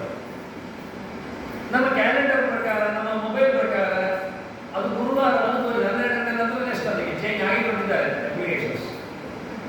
ನಿಜವಾಗಿ ಸೂರ್ಯ ಉದಯ ಆಗುವವರೆಗೂ ಬುಧವಾರ. ಯಾವಾಗ ಸೂರ್ಯ ಉದಯ ಆಗ್ತಾನೆ ಆಗ ಗುರುವಾರ ಸ್ಟಾರ್ಟ್. ಇದು ಕಲಿಬೇಕಾಗುತ್ತೆ. ಅದನ್ನು ಪ್ರತಿಯೊಬ್ಬರ ಬರ್ತ್ಡೇ ಕೊಡುವಾಗ ಜಾತಕದಲ್ಲಿ ಯಾವ ವಾರ ಹುಟ್ಟಿದ್ದಾನೆ ಬರೆಯುವಾಗವರು ಒಂದೊಮ್ಮೆ ಅರ್ಲಿ ಮಾರ್ನಿಂಗ್ 3 AM ಹುಟ್ಟಿದ್ರೆ ಅವರಾಗ ಬುಧವಾರ ಹುಟ್ಟಿದ್ದು ಬರೀತಿರ್ತಾರೆ.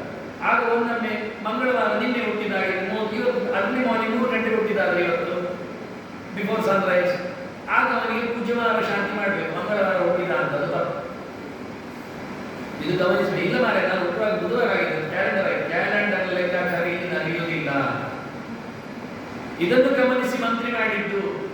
ಅದನ್ನು ಯಾವಾಗ ಎಷ್ಟು ಮಧ್ಯರಾತ್ರಿ ಸೂರ್ಯೋದಯಕ್ಕಿಂತ ಮೊದಲು ದಾಟಿದ್ದಷ್ಟೇ ಅಲ್ಲೇ ಆ ವಾರದ್ದೇ ಲೆಕ್ಕ ನಮಗೆ ಬರುವಾರದ ನಂತರ. ಆಗ ಮೇಘದ ಒಡೆಯ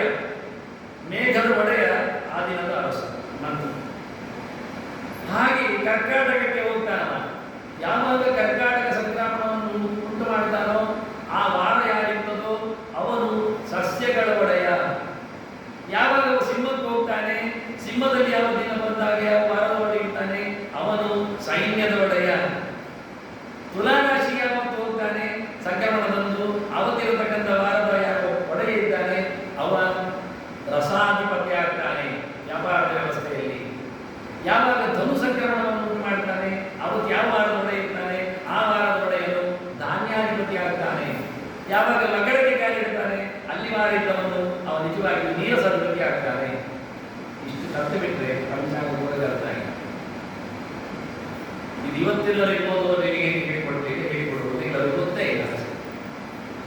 ಹಾಗೂ ಒಂದು ಹೇಳಿಕ್ಕೆ ಬರ್ತದೆ ಎಂದು ಗೊತ್ತಿಲ್ಲ ಇವತ್ತು. ಹಾಗೆ ಅಷ್ಟೇಯ ಅಂತ ಇದನ್ನು ನಾನು ಒಂದು ಯುಗಾದಿ PPT ಕೊಟ್ಟಿದ್ದೇನೆ. ನೀವು ನಮ್ಮ ಇಂಟರ್ನೆಟ್ ಅಲ್ಲಿ ಯೂಟ್ಯೂಬ್ ಅಲ್ಲಿ ತೆಗೆದು ನೋಡಿದ್ರೆ ಯುಗಾದಿ ತಿಳ್ಕೊಂಡ್ರೆ ಅದರಲ್ಲಿ ಕ್ರಮಬದ್ಧವಾಗಿರೋ ಸ್ಟೇಟ್ಮೆಂಟ್ಸ್ಗಳೆಲ್ಲ ಕೊಟ್ಟಿದ್ದೇನೆ. ಸುಲಭ. ಎಷ್ಟೋ ಜನ ಹೇಳಿದ್ದಾರೆ, ಓ ಇದು ಟ್ರಿಕ್ಸ್, ಅದು ಟ್ರಿಕ್ಸ್, ಅದು ವಾಸ್ತವ. ಮಂತ್ರಿ ಯಾರು ನಮ್ಮಲ್ಲಿ ಗಲಾಟೆ ಇಲ್ಲ, ಯಾರಾದ್ರೂ ಹೈಕಮಾಂಡಿಗೆ ಹೋಗಿರೋದೆಲ್ಲ ಇಲ್ಲ ನಮ್ಮಲ್ಲಿ. ಅವತ್ತಿದ್ದಾರೆ ಅವತ್ತು ಹೋಗಿ ಮಂತ್ರಿಯಲ್ಲಿ ದಾದಾಗಿರಿ ಚಂದಗಿರಿ ನಡೆಯುವುದೇ ಇಲ್ಲ. ಈ ವರ್ಷ ಏನಾಗಿದೆ ಅಂದ್ರೆ ನಾನು ಹೇಳಿದೆ, ಇದೆಲ್ಲ ಮಂತ್ರಿಗಳನ್ನು ಮಾಡಿದ್ಯಾರು? ಸೂರ್ಯ ಸಂಕ್ರಮಣವನ್ನು ಮಾಡುವ ಮೂಲಕ ಆ ವಾರದವರನ್ನು ಸೆಲೆಕ್ಟ್ ಮಾಡ್ತಾ ಇದ್ದಾನೆ. ಇದು ಯಾವುದೇ ಪ್ರಕಾರದ ತಿಥಿಗೆ, ಪಕ್ಷಕ್ಕೆ, ಮಾಸಕ್ಕೆ ಅಂಟಿಕೊಳ್ಳುವುದೇ ಇಲ್ಲ. ಇದು ಅದನ್ನ ಎಲ್ಲ ಕಮಾಂಡಿಂಗ್ ಸೂರ್ಯನ ಕೈಯಲ್ಲಿ ಈಗ ಮಂತ್ರಿಗಳು ಪೂರ್ತಿ ಸೌರ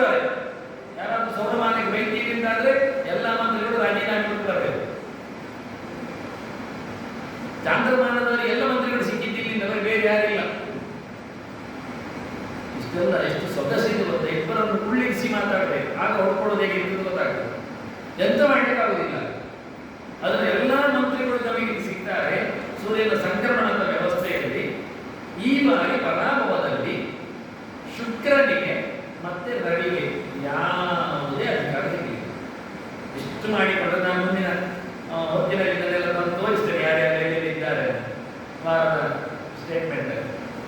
ಈ ಬಾರಿಯ ಪರಾಭವ ಸಂವತ್ಸರದಲ್ಲಿ ಯಾವ ಪ್ರಕಾರದಲ್ಲಿ ನೋಡಿದ್ರು ಯಾವುದೇ ಕಾರಬಾರಿಗೆ ಯಾವುದೇ ಚೇಂಬರ್ಸ್ಗಳು ರವಿಗೆ ಮತ್ತೆ ಶುಕ್ರನಿಗೆ ಸಿಗಲಿಲ್ಲ. ಉಳಿದವರಿಗೆ ಡಬಲ್ ಡಬಲ್ ಎಲ್ಲ ಬಂದಿದೆ. ಗುರುವಿಗೆ ಎರಡು ಬಂದಿದೆ, ಚಂದ್ರನಿಗೆ ಎರಡು ಸಿಕ್ಕಿದೆ. ಅದು ವಿರುದ್ಧವಾದದ್ದು ಸಿಕ್ಕಿದ್ರೆ ಉಂಟಲ್ಲ ಕೆಲಸ ಏನಾಗುತ್ತೆ ಗಮ್ಮತ್ತಂದ್ರೆ ಪ್ರಯೋಜನ ಇಲ್ಲ. ಮಳೆಗೂ ಸಿಗಬೇಕು ಅಧಿಕಾರ, ನೀರಸಕ್ಕೂ ಸಿಗಬೇಕು.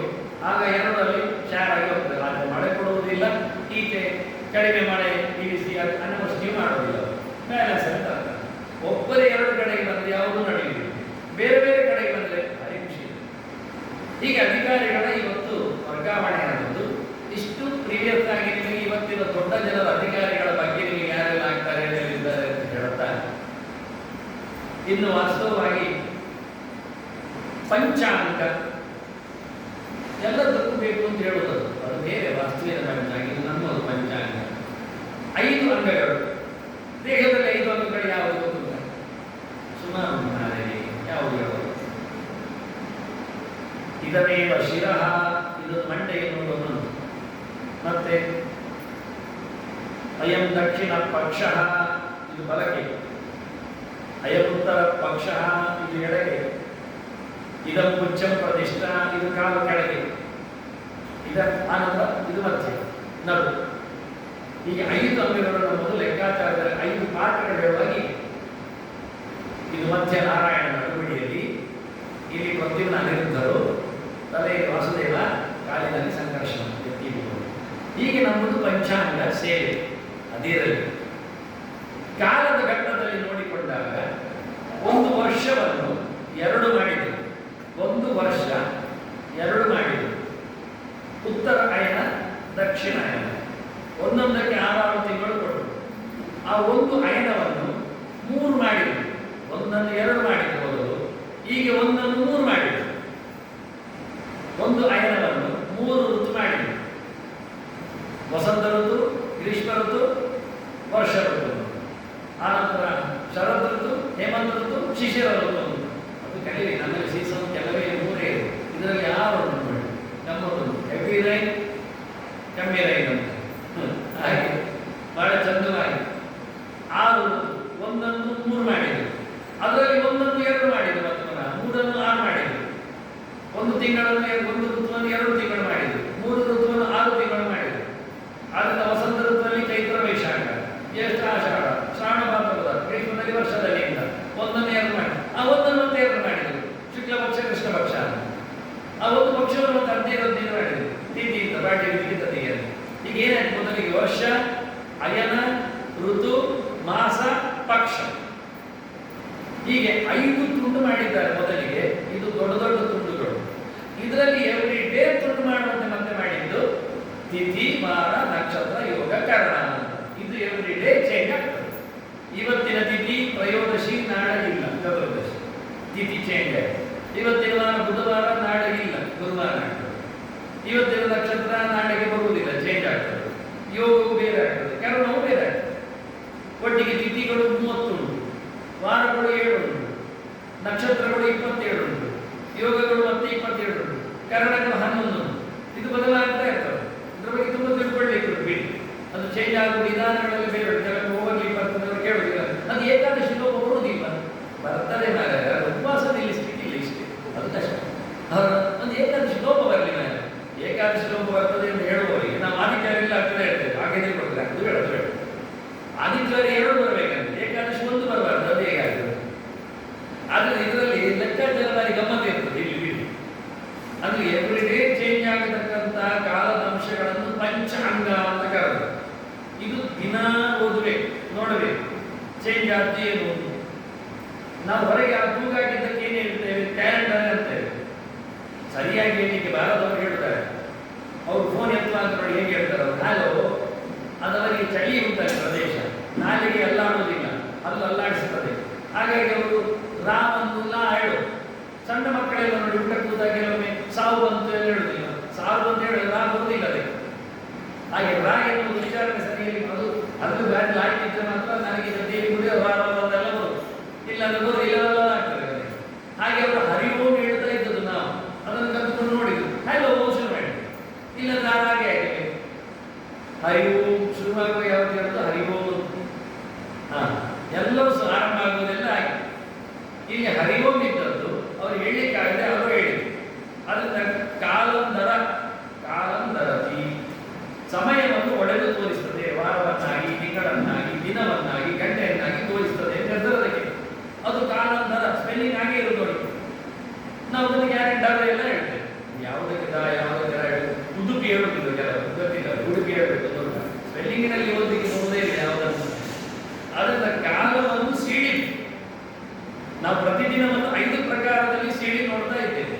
ತಿಥೇಷ್ಟ ಶ್ರೇಯಮಾಪ್ನೋತಿ, ವಾರ ಐಶ್ಯವರ್ಧನ, ನಕ್ಷತ್ರಾಧರತೆ ಪಾಪಂ, ಯೋಗ ಭೋಗನಿವಾರಣಂ, ಕರ್ಣಾಕಾಲ ಸಿದ್ಧಿಷ್ಟ, ಪಂಚಾಂಗ ಬಲಮುತ್ತಮಂ. ಇದು ಯಾವುದು ಇವತ್ತು 5 ದಿನ ಅಂತ 5 ಅಂಶಗಳನ್ನು ತಿಳ್ಕೊಂಡ್ರೆ ನಮಗೆ 5 ಲಾಭ ಆಗ್ತದೆ. ಈಗ ಎಲ್ಲರೂ ಪಂಚಾಂಗ ಓದಲಿಕ್ಕೆ ಶುರು ಮಾಡ್ತಾರೆ ಬೆಳಿಗ್ಗೆ. ಮೊದಲಿಗೆ ಯಾವುದು ತಿಥಿಯಿಂದ ನೋಡಿದ್ರೆ ಕೆಲವರು ಪಂಚಾಂಗ ಓದಿದ್ದಾರೆ ದುಡ್ಡು ಬರ್ತದೆ ಕಾರಣ ಅದೇ ಹೇಳ್ತೇವೆ, ತಿಥಿ ಓದಿ ನೋಡುವುದಿಲ್ಲ, ಖಂಡಿತ ದುಡ್ಡು ಬರ್ತದೆ. ಅದು ತಿಥೇಷ್ಟ ಶ್ರೇಯಂ ಆಪ್ನೋತಿ. ನಿಮಗೆ ಸಂಪತ್ತು ಬರಬೇಕಾ, ದುಡ್ಡು ಬರಬೇಕಾ, ಮೊದಲು ತಿಥಿಯ ಬಗ್ಗೆ ಗಮನ ಕೊಡಿ. ಯಾಕೆ ಪ್ರತಿಯೊಂದು ತಿಥಿಗೆ ಅದರದ್ದೇ ಆಗಿರತಕ್ಕ ಚೆಲುವೆ ಇದೆ, ದೇವತೆಗಳಿದ್ದಾರೆ. ತೃತೀಯ ಅಂದ್ರೆ ಗೌರಿ ನೆನಪಾಗ್ತದೆ, ಜ್ಯೋತಿ ಅಂದ್ರೆ ಗಣಪತಿ ಬರ್ತಾನೆ, ಸಪ್ತಮಿ ಅಂದ್ರೆ ಸೂರ್ಯನ ಹತ್ತಿರ ಹೋಗ್ತೇವೆ, ಅಷ್ಟಮಿಂದ ದುರ್ಗೆ ಬರ್ತಾಳೆ. ಹೀಗೆ ಒಂದೊಂದು ತಿಥಿಗೆ ಅವರದ್ದೇ ಆಗಿರತಕ್ಕಂತಹ ದೊಡ್ಡ ಶಕ್ತಿಗಳು, ಡಿವೈನ್ ಫೋರ್ಸ್ಗಳಿವೆ. ಅವುಗಳು ನಮಗೆ ಅನುಗ್ರಹ ಮಾಡ್ತಾರೆ ತಿಳ್ಕೊಂಡದ್ದಕ್ಕೇನೆ.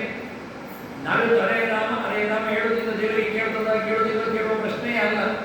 ನಮ್ಮ ದೇಹದೊಳಗೆ ಅಂತ ಡಿವೈನ್ ಸಂಗತಿಗಳು ಕೂತಿವೆ, ಅವುಗಳಿಂದಾಗಿ ನಮಗೆ ಎನರ್ಜಿ ಕ್ರಿಯೇಟ್ ಆಗ್ತದೆ. ತತ್ರ ಸ್ಥಿತೋ ವಿಷ್ಣು ತತ್ವ ಶಕ್ತಿ ಪ್ರಬೋಧೆ ಏಕೇವ ಮಹಾಶಕ್ತಿ ಕುರುತೆ ತಮಮಂಜಸ.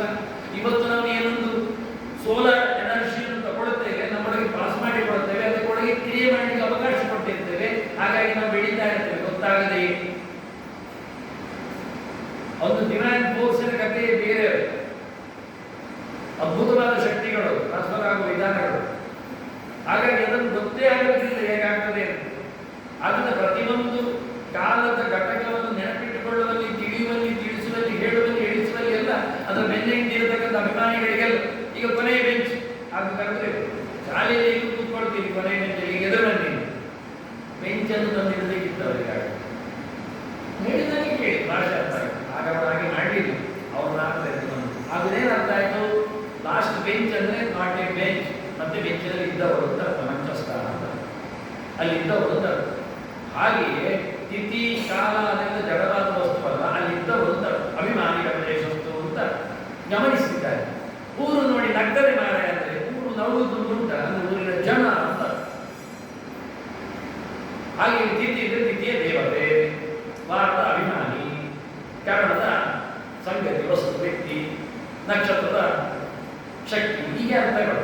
ಅದನ್ನ ತಿಥಿಯನ್ನು ಹೇಳುವುದರಿಂದ ಸಂಪತ್ತು ಹೇಗೆ ಬರ್ತದೆ ಕೇಳಿದ್ರೆ ತಿಥಿಯ ದೇವತೆ ಅದನ್ನು ನೆನಪು ಮಾಡಿಕೊಂಡದ್ದಕ್ಕೆ ಸ್ಮರಣೆ.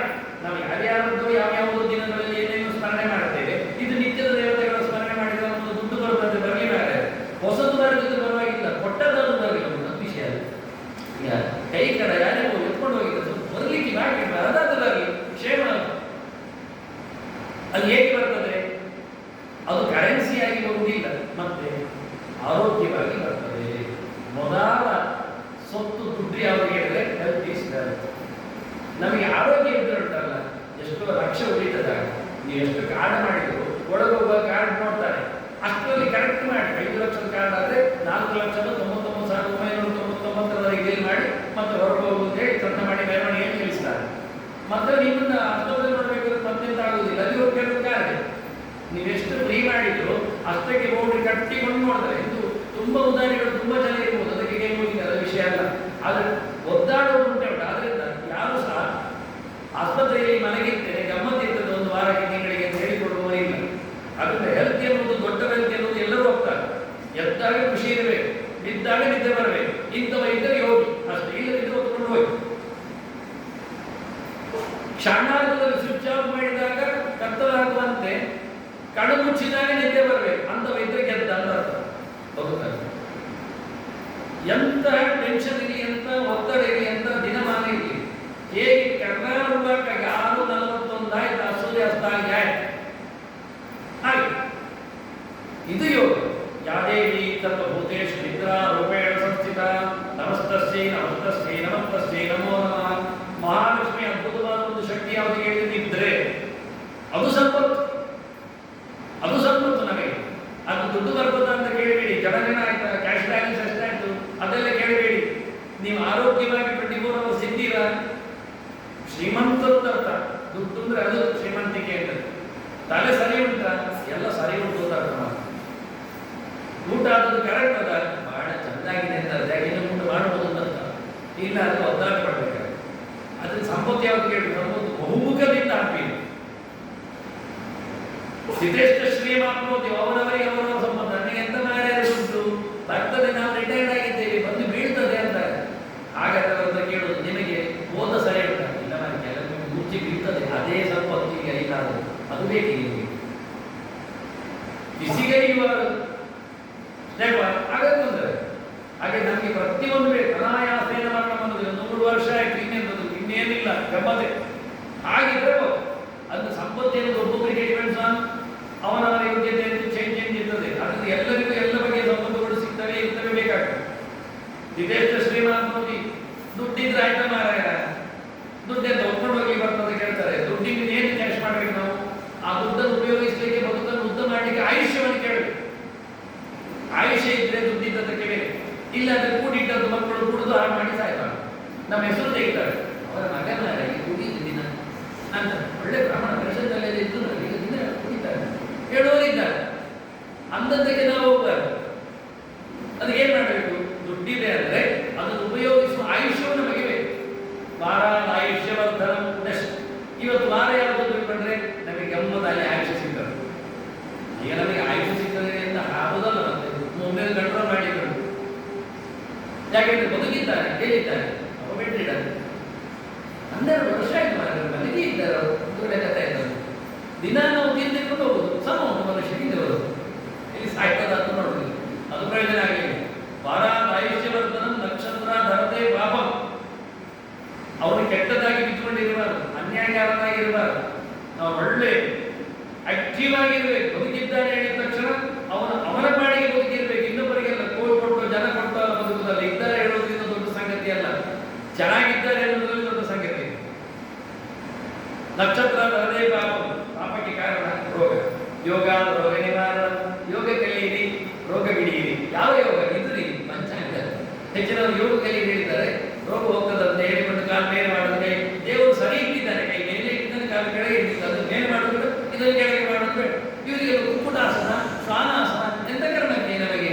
ಅದು ನಾಯಿ ಹಾಗೆ ಕೂತ್ಕೊಳ್ಳಿ, ಕೋಳಿ ಹಾಗೆ ಕೂಗಿ, ಮಯೂರಾಗಿ ಮಾಡಲಿ, ನಾವು ಯಾಕೆ ಮಾಡಲಿ? ನಾವು ಮನುಷ್ಯಾಸ್ತ್ರದಲ್ಲಿ ಕೂತ್ರೆ ನಾವು ಮನುಷ್ಯರು, ಹ್ಯೂಮನ್ ಬೀಯಿಂಗ್. ನಾವು ಫಸ್ಟ್ ಪ್ರಯತ್ನ ನಮ್ಗೆ ಕೂತ್ಕೊಳ್ಳಿಕ್ಕೆ ನಮಗೆ ಬರ್ತದ ನೋಡುವ. ನಾವು ನಾವೇ ಕೂತ್ಕೊಳ್ಳೋಣ. ನಾವು ನಾಯಿ ಹತ್ರ ಸ್ವಸ್ತಿಗಾಸನ ಹಾಕಿ ಕೇಳ್ತೇವೆ, ಅದು ಮಾಡ್ತದ ಯೋಗ ಕ್ಲಾಸಿಗೆ ಬಂದು. ಅದಕ್ಕೆ ಹೇಳಿಸಿದ್ದಲ್ಲ, ಅದು ನಮಗೆ ಹೇಳಿಸಿದ್ದು. ವೀರ ಸ್ವಸ್ತಿಗ, ವಜ್ರ ಸ್ವಸ್ತಿಗ, ವೀರಾದಿ ಆಸನ ಅಂತ, ವಜ್ರಾಸನ, ಸ್ವಸ್ತಿಗಾಸನ, ವೀರಾಸನ ನಮಗೆ. ಇವತ್ತಲ್ಲಿ ನೋಡಿ ಕೆಲವೊಂದು ಮಾತು ಮೇಲೊಂದು ನಾನು ನೋಡುವಾಗ ಅದು ಕಾಣ್ತಾ ಇತ್ತು ಬಂದಾಗ, ಟೇಬಲ್ ಊಟ ನೆಲ ಊಟ. ಇದು ನಮ್ಮ ಮೇಲೆ ಬೆಳೆಸುವ ಮತ್ತು ಕೆಳಗೆ ಉಳಿಸುವ ಬಗ್ಗೆ ಏನು? ಕೆಳಗೆ ಊಟ ಮಾಡಿದವರು ಉಳಿತಾನೆ ಹೇಳೋದಿಲ್ಲ, ಬೇಡದಲ್ಲ.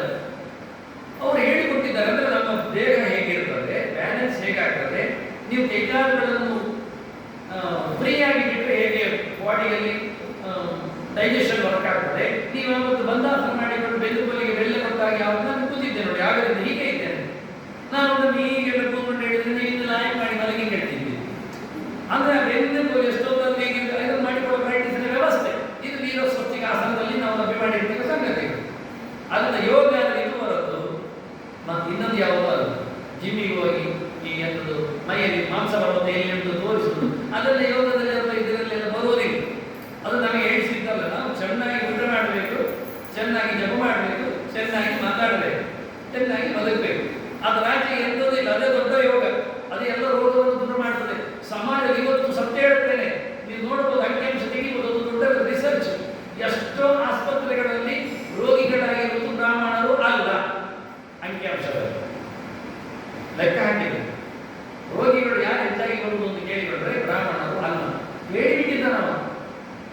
ಆರೋಗ್ಯ ಸಂಸ್ಥೆಯವರು. ಬ್ರಾಹ್ಮಣೇತರರೇ ಹೆಚ್ಚು ಜನ ಇದ್ರು, ಪರ್ಸೆಂಟೇಜ್ ತೆಗೆದು ಇವಾಗ ಕಮ್ಮಿ ಕಮ್ಮಿ ಬ್ರಾಹ್ಮಣರು, ಆದರೆ ಪರ್ಸೆಂಟೇಜ್ ನೋಡ್ಲಿಕ್ಕೆ ಹೋದ್ರೆ ಬ್ರಾಹ್ಮಣೇತರರೇ ರೋಗಿಗಳಾಗಿರ್ತಾರೆ. ಯಾಕೆ? ಉಪವಾಸ ಮಾಡೋದಿಲ್ಲ, ಸರಿಯಾಗಿ ತಿನ್ನೋದಿಲ್ಲ, ಒಂದೊಂದನ್ನು ತಿನ್ನುವುದಲ್ಲ, ಅವಶ್ಯ ಭೋಜನಗಳು ಇವೆಲ್ಲ ಇಟ್ಕೊಂಡಿದ್ದಾರೆ. ಅಂಕಿಅಂಶಗಳು ಬೇಕಾದಷ್ಟು ಅಂಶಗಳು ಸೇರಿಕೊಡ್ತಾರೆ. ಅದನ್ನು ನಾವು ಮೇಂಟೈನ್ ಮಾಡಬೇಕು, ಉಳಿಸಿಕೊಳ್ಳಬೇಕು. ತಾಯಿ ಚಾಪಲಕ್ಕೆ ಒಳಗಾಗಲಿಕ್ಕಿಲ್ಲ. ಇದೆಲ್ಲ ಆಹಾರದ ಪದ್ಧತಿಗಳ ನಮೂನೆಗಳು. ಏಕಾದಶಿಗೆ ಈಗಷ್ಟೇ ಬ್ರಾಹ್ಮಣ ಪಹಿತೋಗಬೇಕು ಅಂತ ಗೆರೆ ಹೇಳಿದ್ರೆ ಬೇಜಾರಾಗ್ತದೆ ನನಗೆ. ಅನ್ನಮಾಶ್ಯ ಇಷ್ಟೊಂದು ಸಂಕ್ರಾಂತಿ ಅರಿವಾದರೆ ಪ್ರತಿಜ್ಞಾನಿ ಪಾಪಾನಿ ಅಂತ. ಲೋಕದಲ್ಲಿ ಎಲ್ಲ ಪಾಪಗಳು ಬಿದ್ದಿರ್ತಾವೆ ಅನ್ನದ ಮೇಲೆ. ಏಕಾದಶಿಯಿಂದ ಮಹಾಪಾಪಿ ಆಗ್ತಾನೆ. ಇದು ತಿಥಿಯಾಗಿ ಕಾರಣ. ಅದನ್ನು ನಾವು ಏಕಾದಶಿ ಯಾವತ್ತು ಅನ್ನೋದನ್ನು ಗಲಾಟೆ ಮಾಡಿ ನೋಡಿಕೊಂಡು ಮಾಡಲಿಕ್ಕೆ ಕಾರಣ ಯಾಕೆಂದ್ರೆ ಅದರಲ್ಲಿ ಇಷ್ಟು ಪವರ್ ಇದೆ. ಇದವರು ಒಬ್ಬೊಬ್ಬರನ್ನೇ ಬೇರೆ ದೇಶದವರು ಇಬ್ಬರು ಸೇರಿಕೊಂಡು ಉಪವಾಸದ ಬಗ್ಗೆ ರಿಸರ್ಚ್ ಮಾಡಿಕೊಂಡು ಈ ದಿನದ ಬಗ್ಗೆ ಮಾತಾಡಲಿಲ್ಲ. ಫಿಸಿಕಲ್ ಅಂಡ್ ಉಪವಾಸ ಫಾಸ್ಟ್ ಇದರ ಬಗ್ಗೆ ರಿಸರ್ಚ್ ಮಾಡಿ ಪೇಪರ್ ಕೊಟ್ಟು ನೊಬೆಲ್ ಪ್ರಶಸ್ತಿ ತಗೊಂಡು ನಮ್ಮ ಮರ್ಯಾದೆ ಪಡ್ಕೊಳ್ಬೇಕು. ಇದು ನಮ್ಮದು ಸೊತ್ತು. ವಿಷಯ ನಮ್ಮದು, ಏಕಾದಶಿ ನಮ್ಮದು. ಅದರ ಬಗ್ಗೆ ಕನ್ನಡ ಪ್ರಶಸ್ತಿ ಒದ್ದಾಡಿದ ನಾವು ಅವರ ಖಾಲಿ ಅಪ್ಲಿಕೇಶನ್ ಮಾಡಿಕೊಂಡು ಫಿಸಿಕಲ್ ಅಂಡ್ ಶರೀರ ಮತ್ತು ಉಪವಾಸ ಇದರ ಬಗ್ಗೆ ರಿಸರ್ಚ್ ಮಾಡಿ ನೊಬೆಲ್ ಪ್ರಶಸ್ತಿ ತಗೊಂಡ ಇಬ್ಬರೊಟ್ಟು ಗ್ರ್ಯಾಂಡ್ ಮಾಡಿ ಫಾರಿನರ್. ಅವರು ಹೇಳಿಕೊಂಡು ಅವರ ಅಪ್ಪಿಗೆ ಅವರಿಂದ ಮಾಡಲಿಕ್ಕೇನೆ ಹೋಗುವುದಿಲ್ಲ. ಅವರು 4 ನಾಯಿಗಳಿಗೆ ಪ್ರಯೋಗ ಮಾಡಿದ್ದಾವೆ ಮನೆಗೆ ಜಾಸ್ತಿ ಇದ್ರೆ. ನಾವು 2 ಉಪವಾಸ, 3ನೇ ದಿನ ಮತ್ತೆ ಅಂದರೆ 2 ದಿನ 24 48 ಗಂಟೆ, ಅದು ಹಿಂದಿನ ದಿನ ಮತ್ತೆ 2 ಗಂಟೆ 50 ಗಂಟೆ, ಮರುದಿನ 6 ಗಂಟೆ 58 ಗಂಟೆ, ಸುಮಾರು ನಿಯರ್ ಬೈ 60 ಅವರ್ಸ್ ನೀರಿಲ್ಲದೆ ಅನ್ನ ಇಲ್ಲದೆ ಇರ್ತೇವೆ. ಬದುಕು ಚೆನ್ನಾಗಿರ್ತೇವೆ. ಮಾತಾಡ್ತಾ ಓಡಾಡ್ತಾ ದೇವರ ಜಪ ಪೂಜೆ ನಮಸ್ಕಾರ ಮಾಡ್ತಾ ಅವರನ್ನು ಫಿಸಿಕಲಿ ಏನು ವ್ಯತ್ಯಾಸ ಆಗ್ತದೆ. ನಾವು ಏಕಾದಶಿ ಇದೇ ಕೊಟ್ಟಿದ್ದೆ, ಲೇಖನವೇ ಕೊಟ್ಟಿದ್ದೆ. ಈ ಲೆಕ್ಕಾಚಾರದಲ್ಲಿ ಏನಾಗ್ತದೆ ಒಳಗಿಂದ ರಾಸಾಯನಿಕವಾದ ವ್ಯತ್ಯಾಸಗಳು ಹೇಗಿರ್ತವೆ. ಈಗ ನಾವು ಆಯಿಲ್ ರಿಫಿಲ್ ಮಾಡುವುದಿಲ್ಲ. ಸ್ಕೂಟರ್ಗೆ ಬೈಕ್ಗೆ ಆಗಿದ್ದು ಒಮ್ಮೆ ಫುಲ್ ಟೈಮ್ ಕ್ಲೀನ್ ಮಾಡಿ ಮತ್ತೆ ಆಯಿಲ್ ಹಾಕಿ ಯಾಕೆಂದ್ರೆ ಒಂದು ಸ್ವಲ್ಪ ಗಲಿಗೆಲ್ಲ ಹೋಗಿ ಮಾರ ಹಾಗೆ ದಿನ ತಿಂದು ಆದ ಹೊಟ್ಟೆಗೆ ಒಟ್ಟು ಸೇರಿಕೊಂಡಿದ್ದೆ ಗಲಿಗೆಲ್ಲ, ಆ ಕರಡುಗಳ ಹೊರಗೆಲ್ಲ ಅದನ್ನೆಲ್ಲ ಕ್ಲೀನ್ ಮಾಡಲಿಕ್ಕೆ ಒಂದು ಸಲಕ್ಕೆ ಬ್ರೇಕ್ ಮಾಡಿ ಮೇಲೆ ಬೀಳ್ತಾ ಒಂಥರ ಆಸಿಡ್ ಫಾರ್ಮೇಷನ್ ಆಗಿ ನಿಮಗೆ ಹಾಳಾಗ್ತದೆ, ಕಡಿಮೆ ಆಗ್ತದೆ. ಒಂದ್ಸಲ ಪೂರ ಖಾಲಿ ಆಗಿ ಆ ನಂತರ ರೇಟಿ ಮಾಡಿ ಸ್ವಚ್ಛ ಔಷಧಾಗಿ ಬದುಕೀವಿ. ಇದು ಹೇಳಿಕೊಟ್ಟು ನೀವು ಇದು ಚೀಲ ಇದ್ದಾಗ ಪ್ಲಾಸ್ಟಿಕ್ ಹಾಕಿ ನೋಡಿ 24 ಗಂಟೆ ಹಾಕಿ ಹೇಗಿರ್ತದೆ ಅಂತ ಹೇಗೆ ಆಗ್ಬಹುದು ನಮ್ಮ ಕತೆ. ಅದ್ರ ಮೇಲೆ ನಾಳೆ ದುಡ್ಡಾಗಿ ನಾಡೋದಕ್ಕೆ 15 ದಿವಸ ದುಡ್ಡು ಹೊಂಟಿಲ್ಲಿ ಅದನ್ನೊಂದ್ಸಲ ಕ್ಲೀನ್ ಮಾಡಿ ಹೇಳ್ಕೊಡಿ. ಅಷ್ಟವರ್ಷಾದಿಗೂ ಎಷ್ಟು ಅಶೀತಿಯಲ್ಲಿ ಕುರಿಯುತ್ತೆ ಅಂತ 8 ರಿಂದ 80ರವರೆಗಿನವರೆಗೆ ಮಾಡ್ಲಿಕ್ಕೆ ಆಗ್ತದೆ ಅಂತ ಹೇಳಿಕೊಟ್ಟಿದ್ದಾರೆ ಬೈ ಪ್ರಾಕ್ಟೀಸ್. ಇದಕ್ಕೆ ಕಿತ್ತಿ ತೋರಿಸೋದು ದಿನೇಶ ಶ್ರೇಮ ಅಂತ ಹೇಳೋದ್ರಲ್ಲಿ ಇದೆ. ಅದರ ಹಿಂದೆ ಸುಮಾರು ಕೆಲಸ ಉಂಟು. ಕರ್ಣ ಕಾರ್ಯದಿಷ್ಟ ಕರ್ಣ ಕೇಳಿ ಬಂದರೆ ಆವತ್ತನೇ ಕೆಲಸ ಆಗ್ತದೆ ನಾನು. ಹೀಗೆ ಪಂಚಾಂಗವನ್ನು ಪ್ರತಿನಿತ್ಯ ಓದಿ ಅಂತ ಹೇಳಿದ್ರೆ ಏನು ಸಮಸ್ಯೆ ಇಲ್ಲ. ಕ್ಯಾಲೆಂಡರಲ್ಲಿ ಯೋಗ ಕರ್ಮೆಲ್ಲ ಹಾಕುವುದಿಲ್ಲ. ತಿಥಿ ಮತ್ತೆ ವಾರ ಅಂತೂ ಕಾಣ್ತದೆ, ನಕ್ಷತ್ರ ಆಗ್ತದೆ. ಅದರಿಂದ ಸಾಮಾನ್ಯ ತೂಗ ಹಾಕುವ ಕ್ಯಾಲೆಂಡರ್ ಅಲ್ಲಿ 3 ಸಿಗ್ತದೆ ಓದುವವರೆಗೆ. ಯೋಗ ಕರ್ಮ ಮತ್ತೆ ಅದು ಪಂಚಾಂಗದಲ್ಲಿ ಮಾತ್ರ ಇರುವುದು. ಅದನ್ನು ಮಿಸ್ ಮಾಡಿಕೊಡಬೇಡಿ. 2 ಹೋದ ಪರವಾಗಿ ಹೇಳಬೇಡಿ. 5 ಸಿಗಲಿ ನನಗೆ, ಹಾಗೆ ಪಂಚಾಂಗ ಆಗ್ತದೆ. ಹಾಗೆ ಪಂಚಾಂಗದ ಕಥೆಯ ಚಿಂತನೆ ಸ್ವಲ್ಪ ಅದರ ಹಿನ್ನೆಲೆ ಹೇಳಿದ್ದೇನೆ. ಇನ್ನು ವಾಸ್ತವವಾಗಿ ರಾಜನ ಬಗ್ಗೆ ಈಗಾಗಲೇ ರಾಜ ಯಾವಂತ ಸ್ಟೇಟ್ಮೆಂಟ್ ಕೊಟ್ಟೆ, ನಾನು ಸ್ಟೇಟ್ ಮಾಡಿದೆ. ಗುರುರಾಜ ಅಂತ. ಗುರುರಾಜನಾದ್ರಿಂದ ನೋವು ಬರೀ ಸಂವತ್ಸರದ ಹೆಸರಲ್ಲಿ ನೋಡಿದ್ರೆ ಸ್ವಲ್ಪ ಹೆಚ್ಚು ಕಡಿಮೆ ಉಂಟು. ಪರಾಭವ ಅಂದರೆ ಸೋಲು ಅಂತ ಅರ್ಥ. ಸೋಲು ಆಗ್ತಾ ಉಂಟು ಈಗ ಯೂನಿವರ್ಸಲ್. ಎಲ್ಲರೂ ಸೋಲ್ತಾ ಇದ್ದಾರೆ. ಹೊಡೆದವನು ಸೋತಿದ್ದೇನೆ ಹೇಳ್ತಾರೆ, ಕಡಿದಿಂದವನು ಸೋಲ್ತಾ ಇಲ್ಲ ಅಂತ ಹೇಳ್ಕೊಡ್ತಾನೆ. ಏನೇ ಇರಲಿ, ಯಾರೇ ಆಗಲಿ, ಅಂತೂ ಟೋಟಲಿ ಎಲ್ಲರಿಗೂ ಸೋಲುವೆ ಪರಾಭವದ ಲಕ್ಷಣ. ಆದರೆ ರಾಜರು ಗುರು ಇದ್ದಾರೆ, ಸ್ವಲ್ಪ ಒಳ್ಳೆಯವರು. ಹಾಗಾಗಿ ಹಾಳು ಮಾಡಲಿಕ್ಕೆ ಬಿಡುವುದಿಲ್ಲ. ವಾಸ್ತವವಾಗಿ ಗುರು ಶುಕ್ರ ಇವರೆಲ್ಲ ರೆಪ್ರೆಸೆಂಟೇಟಿವ್ ಬ್ರಾಹ್ಮಣ. ಅದರಿಂದ ಬ್ರಾಹ್ಮಣರಿಗೀಗ ಒಂದು ಸ್ಟೇಟ್ ಪ್ಲೇಸ್ ಇದೆ. ಅವ್ರು ಏನು ಮಾಡಿದ್ರು ಒಳ್ಳೇದು ಮಾಡಿದ್ರು ಒಳ್ಳೆಯವರು ಆಗ್ತಾರೆ. ಅದರಿಂದ ಗುರು ರಾಜನಾಗಿರುವುದರಿಂದ ಒಳ್ಳೆಯ ಕೆಲಸ, ಅಭಿವೃದ್ಧಿ ಕಾರ್ಯ, ಗಲಾಟೆ ಕಮ್ಮಿ ಆಗುವುದಿಲ್ಲ, ಆದರೂ ಏನು ಎಫೆಕ್ಟ್ ಆಗುವುದಿಲ್ಲ ಅನ್ನೋ ನೆಲೆಯಲ್ಲಿ ಇದೆ. ಇನ್ನು ಆ್ಯಂಟಿ ಫೋರ್ಸಸ್ಗಳಿದ್ದು ಸ್ವಲ್ಪ ಹೆಚ್ಚು ಕಡಿಮೆ ಆಗ್ತದೆ. ಒಳ್ಳೆ ರಾಜ ಸಿಕ್ಕಿದ್ದು, ಕೆಟ್ಟ ಮಂತ್ರಿ ಇದ್ರೆ ಅವ ದಂಡ ಕೊಡಬೇಕಾಗ್ತದೆ. ಕೆಟ್ಟ ರಾಜ ಇದ್ದು ಒಳ್ಳೆ ಮಂತ್ರಿ ಆದರೂ ಸ್ವಲ್ಪ ಹಣಾಗಿ ಆಗ್ತದೆ. ಎರಡು ಹೋಗುವುದಿಲ್ಲ. ಅದರಿಂದ ಮಂತ್ರಿ ಕುಚ ಮಂಗಳ ಒಳ್ಳೆಯ ಅವನು ಸ್ವಲ್ಪ ಬೆಂಕಿಗೆ ಒತ್ತು ಕೊಡುವವರು. ಅದರಿಂದ ಬೆಂಕಿಯ ಬಾಧೆಗಳು ಬರ್ತದೆ ವಾಸ್ತವವಾಗಿ. ಮಳೆ ಕಡಿಮೆ ಮಾಡುವವರು. ಹಾಗಾಗಿ ಇನ್ನಷ್ಟು ಹೆಚ್ಚು ತತ್ತರಿಸುವಂತೆ ಬಿಸಿ ಹೆಚ್ಚಾಗುವಂತೆ ಮಾಡ್ತಾನೆ. ಮತ್ತೆ ಒಳ್ಳೆ ಕೆಲಸ ಎಲ್ಲ ಮಾಡಲಿಕ್ಕೆ ಬಿಡುವುದಿಲ್ಲ, ರಕ್ತಪಾತ ಎಲ್ಲ ಆಗ್ತದೆ. ಇದು ಮಂತ್ರಿಗಳು ಹೀಗೆ ಮಾಡುವ ಕ್ರಮ. ಸ್ವಲ್ಪ ರಾಜ ಒಳ್ಳೆಯವರಿಂದ ಸ್ವಲ್ಪ ಕಮ್ಮಿ ಮಾಡಲಿಕ್ಕೆ ಬಿಡ್ತಾರೆ, ಮಾಡಲಿಕ್ಕೆ ಬಿಡುದು. ಮಂತ್ರಿಗಳಿಗೆ ಸ್ವಲ್ಪ ನೀಡಿ ಇರ್ತಾರೆ, ಪೋಸ್ಟ್ಪೋನ್ ಮಾಡಿ ಅಂತಾರೆ, ಅಲ್ಲಿ ಮಾತ್ರ ಮಾಡಿ ಅಂತಾರೆ. 10 ಹೋಗುವಲ್ಲಿ 1 ಹೋಗ್ಲಿಕ್ಕೆ ಬಿಡ್ತಾರೆ ಅಷ್ಟೇ, ಹೋಗದೇ ಇರುವುದಿಲ್ಲ. ಮಂತ್ರಿ ತನ್ನ ಕೆಲಸ ಮಾಡಿ ಮಾಡ್ತಾರೆ. ಇದು ರಾಜ ಮಂತ್ರಿಗಳ ದರ್ಬಾರಿನ ಕಥೆಗಳು. ಇದು ಮಾಮೂಲಿ ವರ್ಷದುದ್ದಕ್ಕೆ ಆಗತಕ್ಕಂಥ ಹೆಚ್ಚು ಕಡಿಮೆ. ಇನ್ನು ಉಳಿದವರ ಬಗ್ಗೆ ಹೇಳಿದ್ದೇನೆ, ಉಳಿದವರು ಮಂತ್ರಿಗಳು ಯಾರೆಲ್ಲ ಬರ್ತಾರೆ ಅಂತ, ಯಾರೆಲ್ಲ ಏನಾಗಿದ್ದಾರೆ ಅಂತ. ನೆಕ್ಸ್ಟ್ ಯಾರು ಕೇಳಿದ್ರೆ ನಾನು ಹೇಳಿದ್ದು ಮೇಷ ಆಯಿತು, ವೃಷಭ ಆಯಿತು, ಮಿಥುನ ಸಂಕ್ರಮಣದಲ್ಲಿ ಮಳೆ ಬರಬೇಕಾಗ್ತದೆ. ಮಿಥುನ ಸಂಕ್ರಮಣ ಅಂದ್ರೆ 2 ತಿಂಗಳ ನಂತರದಲ್ಲಿ ಈ ಮೇಷಕ್ಕೆ ಬಂದಿದ್ದಾನೆ, ಈ ಮೇಷ ಮುಗಿಸಿ ವೃಷಭಕ್ಕೆ ಬರ್ತಾನೆ 1 ತಿಂಗಳ ನಂತರ, ಆ ನಂತರ ಮಿಥುನಕ್ಕೆ ಹೋಗ್ತಾನೆ. 3ನೇ ತಿಂಗಳು ಪಾಸ್ ಆಗ್ತಾನೆ ಮಿಥುನಕ್ಕೆ. ಮಿಥುನದಲ್ಲಿ ಪಂಚಾಂಗ ಓದ್ಕೊಳ್ಳೋದು ನನಗೆ.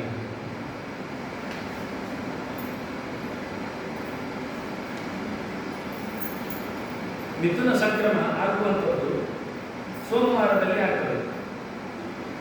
ತಾರೀಖು 15, ಅದು ಹೇಳುವುದಿಲ್ಲ, ಹೇಳಬಾರದು, ಜೂನ್, ಅದೆಲ್ಲ ಹೇಳಲಿಕ್ಕಿಲ್ಲ. ಇದರಲ್ಲಿ ಬರೆದಾಕಿರ್ತಾರೆ, ಯಾರ ಕೆಲವರು ಬರೆದಾರೆ 2026 ಈ ಸರಿ ಪ್ರಾರಂಭ ಯಾರಿಗೆ. ಅದು ನಮಗೆ ಹೇಳುವಾದ್ರೆ ಕಲಿಯುಗದ ವರ್ಷ ಎಷ್ಟು ಹೇಳಬೇಕು. ಕಲಿಯುಗದ ವರ್ಷ 5127 ಲೆಕ್ಕಾಚಾರ ಮಾಡಲಿಕ್ಕೆ ಬರಬೇಕು. ಮತ್ತೆ ಕಲಿಮದ್ದು ನಾವು ಶಾಲಿವಾಹನ ಶಕವನ್ನು ಹೇಳೋದು. ಶಾಲಿವಾಹನ ಶಕ 1948. ಅದರಲ್ಲಿ ಮಿಥುನಕ್ಕೆ ಸಂಕ್ರಮ ಆಗುವಾಗ ದಿನ ಸೋಮವಾರ ಬಂದಿದೆ. ಅದನ್ನ ಚಂದ್ರ ಮೇಘದ ಒಡೆಯ, ದಟ್ ಮೀನ್ಸ್ ಬೇಕಾದಷ್ಟು ಮಳೆ ಕೊಡ್ತಾನೆ ಅಂತ ಅರ್ಥ. ಅವನು ರಸದವ, ಔಷಧಿಯವ. ಸೋಮ ಔಷಧಿಗಳಿಗೆ, ಮರಮಟ್ಟುಗಳಿಗೆಲ್ಲ ಒಂದು ನಾಶ.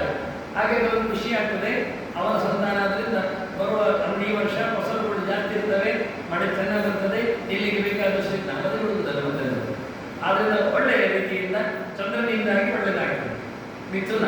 ಮತ್ತೆ ಇದರ ಎಡೆಯಲ್ಲಿ ಒಂದು ಗಮ್ಮತ್ತು ಎಂತ ಅಂದ್ರೆ, ಆರ್ದ್ರ ನಕ್ಷತ್ರಕ್ಕೆ ಯಾವಾಗಲೂ ಸೂರ್ಯ ಎಂಟ್ರಿ ಆಗ್ತಾನೋ ಅದೊಂದು ವಿಶೇಷವಾದ ಲೆಕ್ಕಾಚಾರವನ್ನು ಹೇಳ್ತಾರೆ. ಮಿಥುನದಲ್ಲಿ ಆರ್ದ್ರ ನಕ್ಷತ್ರ ಬರಬೇಕು. ಆದರೆ ಹೋದರೆ ಜನರೆಲ್ಲ ತಮಾಷೆ ಮಾಡ್ತಾರೆ ಹೇಗಿರ್ತದೆ ಅಂತ.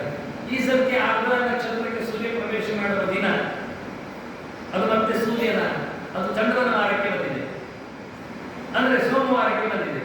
ಮತ್ತೆ ಖುಷಿ ಆಯಿತು. ಹಾಗಾಗಿ ಸೂರ್ಯ ಚಂದ್ರ ಒಟ್ಟು ಸೇರಿದ್ರು ಏನು ಸಮಸ್ಯೆ ಇಲ್ಲ, ಬೇಕಾದಾಗ ಮಳೆ ಕೊಡ್ತಾನೆ. ಒಂದು ಗಮ್ಮತ್ತು ಕೇಳಿದ್ರೆ ಎಲ್ಲಿಯೋ ಮಳೆ ಆಗ್ತಾರೆ ಕೆಲವರು. ಸಮುದ್ರಕ್ಕೆ ಮಳೆ ಬಿದ್ದರೆ ಎಂತ ಆಗ್ತದೆ, ಪ್ರಯೋಜನ ಇಲ್ಲ. ಗುಡ್ಡೆಗೆಲ್ಲ ಮಳೆ ಬಂದರೆ ಏನಾಗ್ತದೆ, ಒಮ್ಮೆ ಚಂಡಿ ಆಗ್ತದೆ ಗುಡ್ಡೆ ಅಷ್ಟೇ. ಊರಿಗೆ ಮಳೆ ಬರಬೇಕು, ಊರಿಗೆ ಅದರದ್ದು ಪೆಟ್ಟು ಸ್ವಲ್ಪ ಬೀಳ್ತದೆ, ಬರ್ತದೆ ಅಷ್ಟೇ. ಅದು ಜೋರು ಗಾಳಿ ಬಂದು ಬರ್ತದಲ್ಲ ಹಾಗೆ. ಅದರಿಂದ ಮಳೆ ಇದೆ, ಜಾಸ್ತಿ ಇದೆ, ಕಮ್ಮಿ ಇದೆ, ಇಬ್ಬರು ಸೇರಿದ್ರಿಂದ ಅತ್ತ ಸುರಿಸ್ತಾನೆ, ಇಂತ ತೆಗಿತಾನೆ. ಆ ರೀತಿಯಾಗಿ ಮಾಡಲಿಕ್ಕೆ ಬರ್ತದೆ. ಮಿಥುನ ಆಯಿತು. ಆ ನಂತರ ಕರ್ಕಾಟಕಕ್ಕೆ ಬಂದಾಗ ಸಸ್ಯೇಶನಾಗ್ತಾನೆ ಹೇಳಿದೆ. ಸಸ್ಯದ ಒಡೆಯನಾಗುವುದು ಕರ್ಕಾಟಕ ಸಂಕ್ರಮದಲ್ಲಿ ಸರಿ ಪ್ರವೇಶ ಮಾಡುವ ದಿನ. ಅದೀವ ಈ ಸರ್ತಿ ಗುರುವಾರ ಬಂದಿದೆ, ಬಹಳ ಚೆನ್ನಾಗಿದೆ. ಗುರು ಮತ್ತೆ ಸಸ್ಯವನ್ನು ಬೆಳೆಸುವುದರಿಂದ ನಾನು ಹೇಳಿದಾಗ ಒಳ್ಳೆಯ ಸಸ್ಯಗಳು ಜಾಸ್ತಿ ಬೆಳೀತಾರೆ, ಒಳ್ಳೆ ರೀತಿಯಿಂದ ಉಪೋಪಚಾರಗಳಿಗೆಲ್ಲ ಅಡ್ಡಿ ಇಲ್ಲ. ಇಷ್ಟೆಲ್ಲ ಖುಷಿಯಲ್ಲಿ ಹೇಳ್ಕೊಂಡು ನಾವು ಮನೆಯಲ್ಲಿ ಕೂತ್ರ ತೋಟದಲ್ಲಿ ಏನಾಗುವುದಿಲ್ಲ, ಹೋಗಿ ಮಾಡಬೇಕು ಕೆಲಸ, ಅದು ಮಾಡಿದ್ರೆ ಒಳ್ಳೆಯದಾಗ್ತದೆ. ಇನ್ನು ಪ್ರಯತ್ನವೇ ಇಲ್ಲದಿದ್ದು ಬಾಯಿಗೆ ಬಂದ ಮೇಲೆ ಬಿಡುವುದಿಲ್ಲ.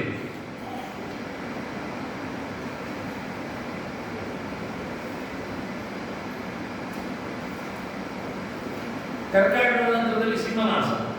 ಸಿಂಹಕ್ಕೆ ಸೂರ್ಯ ಎಂಟ್ರಿ ಆಗುವ ದಿನ ಸೈನ್ಯದ ಒಡೆಯನಾಗ್ತಾರೆ ಹೇಳಿದ್ದೇನೆ. ಯಾರಿದ್ದಾರೆ ಅವರನ್ನು.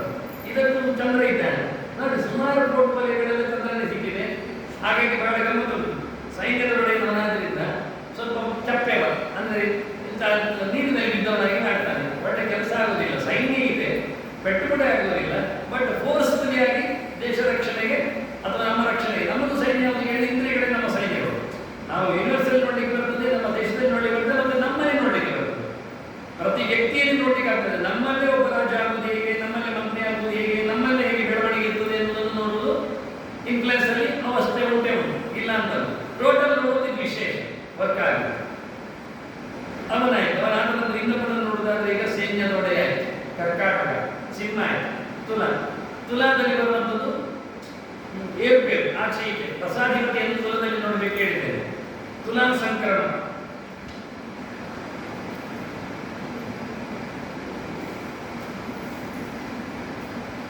ತುಲಾ ಸಂಕ್ರಮ ಶನಿಗೆ ಸಿಕ್ಕಿದೆ, ಅಲ್ಲಿಗೆ ಎಲ್ಲ ಮಾಡಿದ್ದಲ್ಲಿ ತೆಗೆದಾಗ್ತಾನೆ.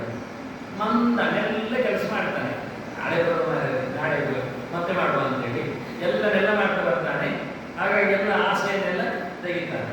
ಹೆಚ್ಚು ಕೊಡುವುದಿಲ್ಲವ, ಕಮ್ಮಿ ಮಾಡಲಿಕ್ಕೆ ನೋಡ್ತಾನೆ. ಯಾರು ಒಬ್ಬ ಸಿಕ್ಕಿದ್ರೆ ಎಷ್ಟು ಆಕ್ಟಿವ್ ಆಗಿ ನಾವು 4 ಜನ ಕೋರ್ಸಲ್ಲಿ ಬೇಕಾದ್ರೆ ಮುಂದೋದು ಸ್ವಲ್ಪ ನಾಳೆ ಮಾಡೋಣ ಕೂತ್ಬೇಡಿ ಹೇಳಿದ್ರೆ ನಾಳೆ ಅನ್ನೋದು 4 ವರ್ಷ ಆಗ್ತದೆ ಮುಂದೋಗುವಾಗ ಅಷ್ಟು ನಿಧಾನ ಹೇಳ್ತದೆ ದೂಡಿ ಇದ್ಕೋಗ್ತದೆ ಅಲ್ಲಿ ಒಬ್ಬ ಇದ್ದು ಸಾಮಾನ್ಯವಾಗಿ ನೆಲ್ಲ ಮಾಡುವವರು ಅಲ್ಲಿ ಮುಗಿದೋಗ್ತದೆ ಒಳ್ಳೆ ಕೆಲಸನೆಲ್ಲ ಮಾಡ್ತಾರೆ ಕೆಟ್ಟ ಕೆಲಸನೆಲ್ಲ ಮಾಡಿದ್ರೆ ಒಳ್ಳೇದಾಗ್ತದೆ ಅದು ವಿಷಯ ಅದ್ರಲ್ಲಿ ಆಗಲ್ಲ ಇನ್ನು ಬರೋದು ಮುಂದಕ್ಕೆ ತುಲಾ ಆಯಿತು ವೃಶ್ಚಿಕ ಇಲ್ಲ ಧನುವಿನಲ್ಲಿ ಬರುವುದು ಧಾನ್ಯ ಆಗಬಾರ್ದು ಧನುವಿನ ಒಡೆಯ ಈ ಸತ್ತು ಕೇಳಿದ ಧನು ಸಂಕ್ರಮಣದಲ್ಲಿ ಪ್ರವೇಶ ಮಾಡುವ ಬುಧ ಇಷ್ಟವರೆ ಸಿಗಲಿಲ್ಲ ಒಂದು ಕೋಟಿ ಸಿಕ್ಕಿತ್ತು ನಮ್ಮದಲ್ಲಿ ಎಲ್ಲ ಸೂರ್ಯನ ಮಗ ಬಂದಿದ್ದಾನೆ ಸೂರ್ಯ ಮಗ ಹಾಯ್ಬಾರ್ದೆ ಒಳ್ಳೆ ಕೆಲಸ ಮಾಡಿ ಕೆಲಸ ಸೂರ್ಯ ಅಲ್ಲ ಸಾರಿ ಚಂದ್ರನ ಇಷ್ಟವರೆ ಚಂದ್ರನಿಗೆ ಸುಮಾರು ಬಂತು ಇಬ್ಬರಿಗೆ ಇಲ್ಲ ಹೇಳಿದ್ದೆ ನಾನು ಸೂರ್ಯನಿಗೆ ಮತ್ತು ಶುಕ್ರನಿಗೆ ಇಲ್ಲ ನೋಡ್ತಾ ಬಂದೆ ಎಲ್ಲಿ ನೋಡಿದ್ರು ಇಬ್ಬರಿಗಿಲ್ಲ ಸೂರ್ಯ ಕಮಾಂಡರ್ ಹೀಗೆ ಮಾಡಿದ್ದೇನೆ ಮಾಡಿಸ್ತೇನೆ ಅಂತ ಅವನು ಬರುವುದೇ ಇಲ್ಲ ಯಾವುದರಲ್ಲಿ ಈ ಸರ್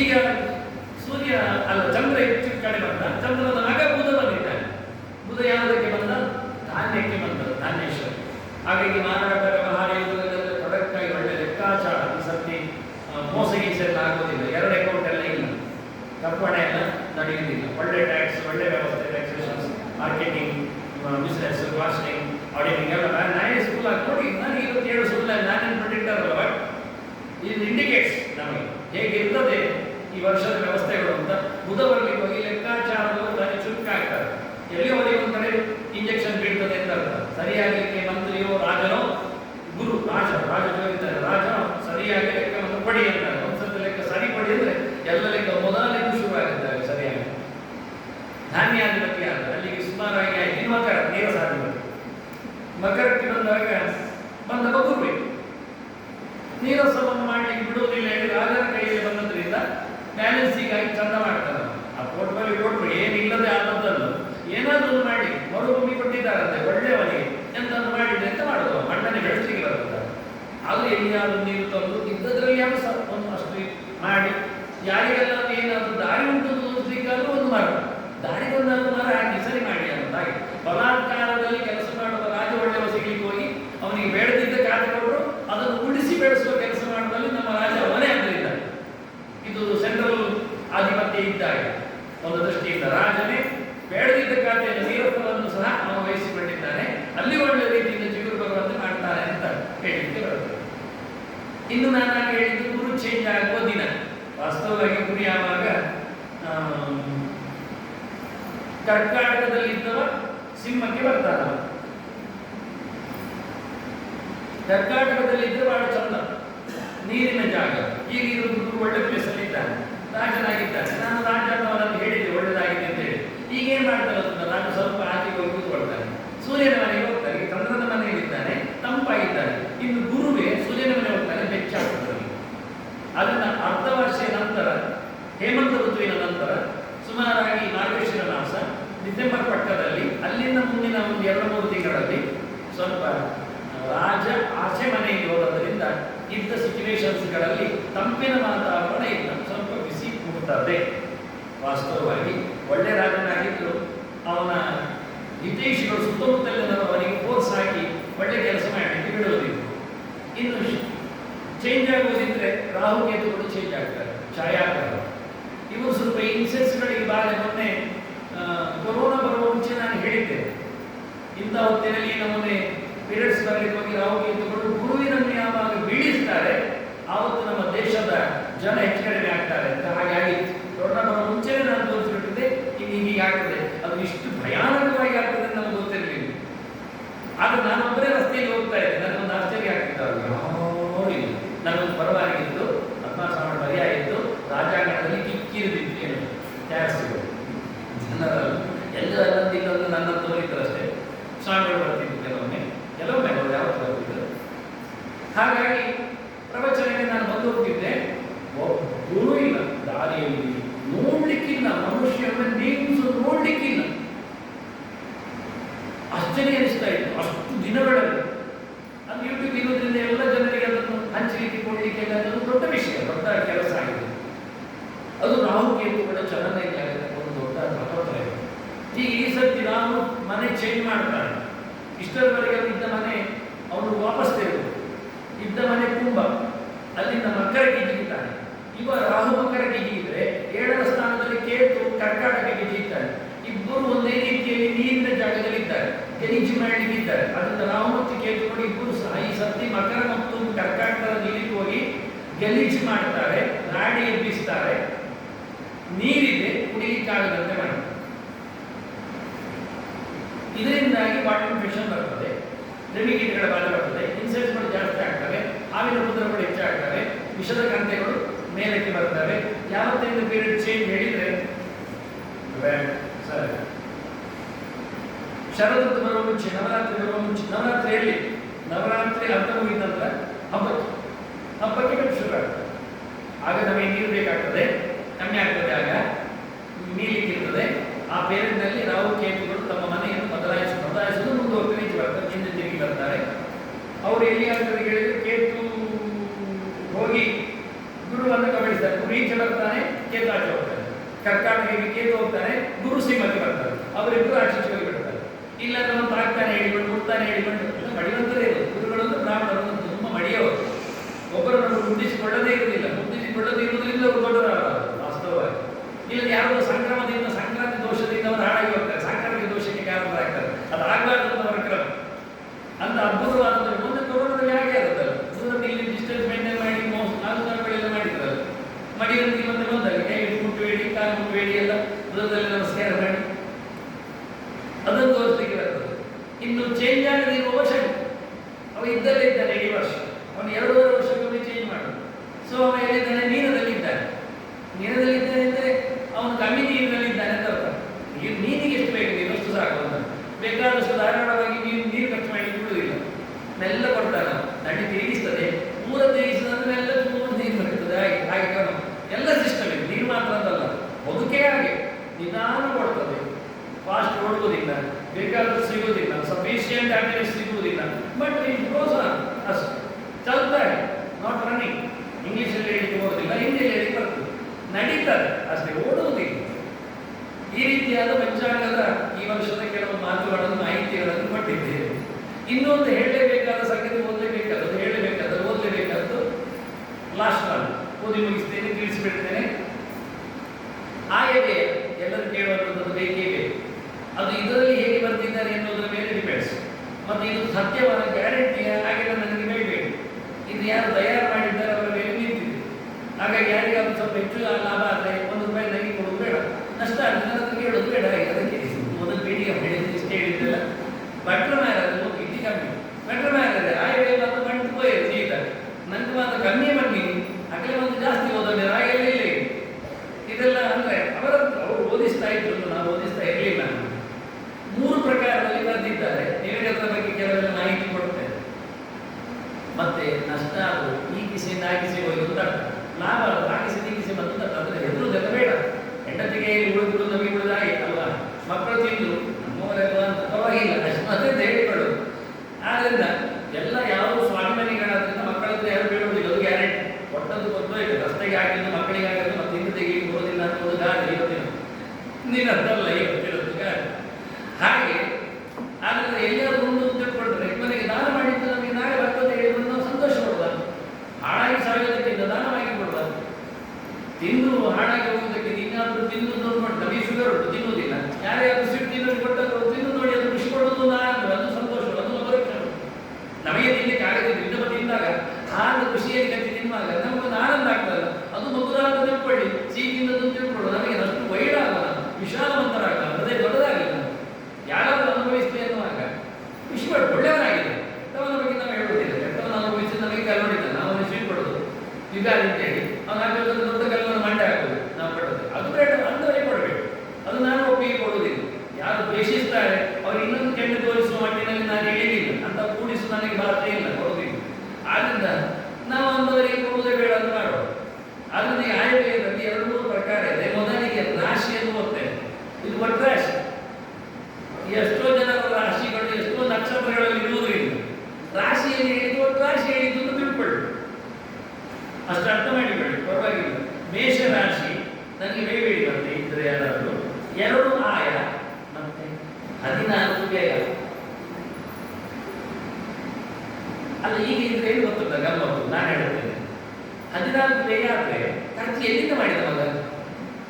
ಒಂದು ಕೈ ಕೊಟ್ಟ ಅದು ಬಿಡ್ಬೇಕಲ್ಲ, ವ್ಯಯ ಮಾಡ್ಲಿಕ್ಕಾದ್ರೆ ಅವನಲ್ಲಿ ದುಡ್ಡು ಇರಬೇಕು ಅಂತ ಆಯ್ತಲ್ಲ. ಹಾಗೆ ದೇವರು ದುಡ್ಡು ಕೊಡ್ಲಿ, ಸಮಸ್ಯೆ ಇಲ್ಲ.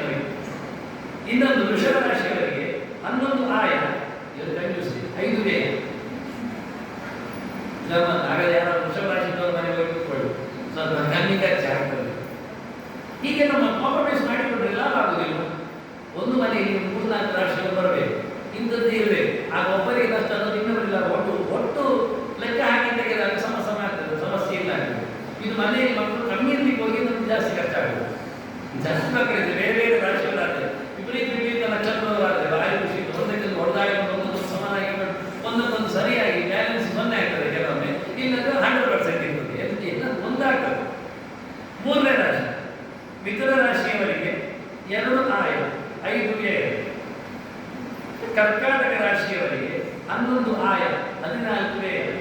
ನಾವು ಗಮ್ಮತ್ತಿರ್ತದೆ ಮೋರೆಲ್ಲ ನೋಡಿದ್ರೆ ಅದು ಯಾವ ರಾಶಿಯವರು ಅಂತ ಗೊತ್ತಾಗ್ತದೆ. ಚೂರು ಬಾಯಿ ಅಗಲ ಆದರೆ ಓ ಇವರು ರಾಶಿಯವರು, ಚೂರು ಮುಸುರು ನನಗೆ ನೋಡುವಾಗ ಸಣ್ಣದು ಮಾಡಿರುವ ಇವನ್ನಷ್ಟು ಫೇಸ್ ರೀಡಿಂಗ್, ಮುಖ ಸಾಮುದ್ರಿಕ, ಅದೊಂದು ಜ್ಯೋತಿಷದ ರೀತಿ. ಸಿಂಹರಾಶಿಯವರಿಗೆ 14 ಆಯ 11 ವ್ಯಯ. ಕನ್ಯಾ ರಾಶಿಯವರಿಗೆ 2 ಆಯ 5 ವ್ಯಯ. ತುಲಾ ರಾಶಿಯವರದ್ದು 11 ಆಯ 5 ವ್ಯಯ.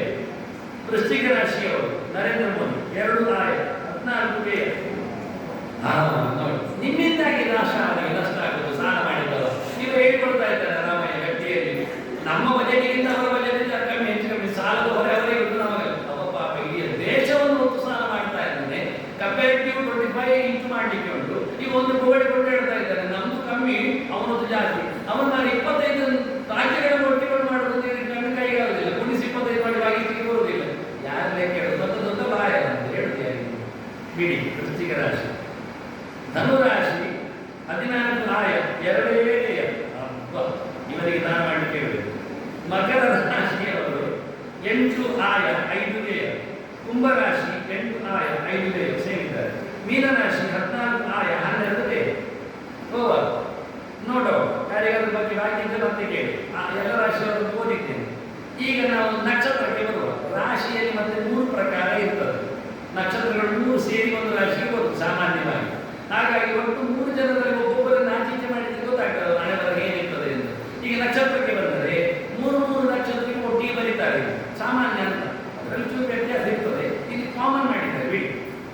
ಅಶ್ವಿನಿ ನಕ್ಷತ್ರ, ಮಖ ನಕ್ಷತ್ರ ಮತ್ತೆ ಮೂಲ ನಕ್ಷತ್ರ 2 ಆಯ 14 ವ್ಯಯ. ಭರಣಿ ನಕ್ಷತ್ರ, ಉಪ ನಕ್ಷತ್ರ, ಪೂರ್ವಾಷಾಢ ನಕ್ಷತ್ರ 11 ಆಯ 5 ವ್ಯಯ. ಕೃತಿಕಾ ನಕ್ಷತ್ರ, ಉತ್ತರಾಷಾಢ ನಕ್ಷತ್ರ, ಉತ್ತರಾಷಾಢ ನಕ್ಷತ್ರ 14 ಆಯ 11 ವ್ಯಯ. ರೋಹಿಣಿ ನಕ್ಷತ್ರ, ಹಸ್ತ ನಕ್ಷತ್ರ, ಶ್ರವಣ ನಕ್ಷತ್ರ 11 ಆಯ 14 ವ್ಯಯ.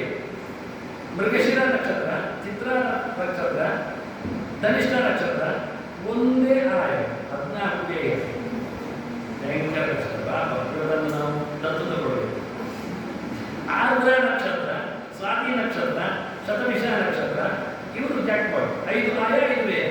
ನೋಡಿ ಬೇಕಾಗಿದ್ದಾರೆ, ಕವರ್ ನೋಡಿ ಇರ್ತಾರೆ. ಪುನರ್ವಸು ನಕ್ಷತ್ರ, ವಿಶಾಖ ನಕ್ಷತ್ರ, ಪೂರ್ವಭಾದ್ರ ನಕ್ಷತ್ರ 14 ಆಯ 2 ವ್ಯಯ. ಒಟ್ಟಕ್ಕೆ ಸೇರಿದರು.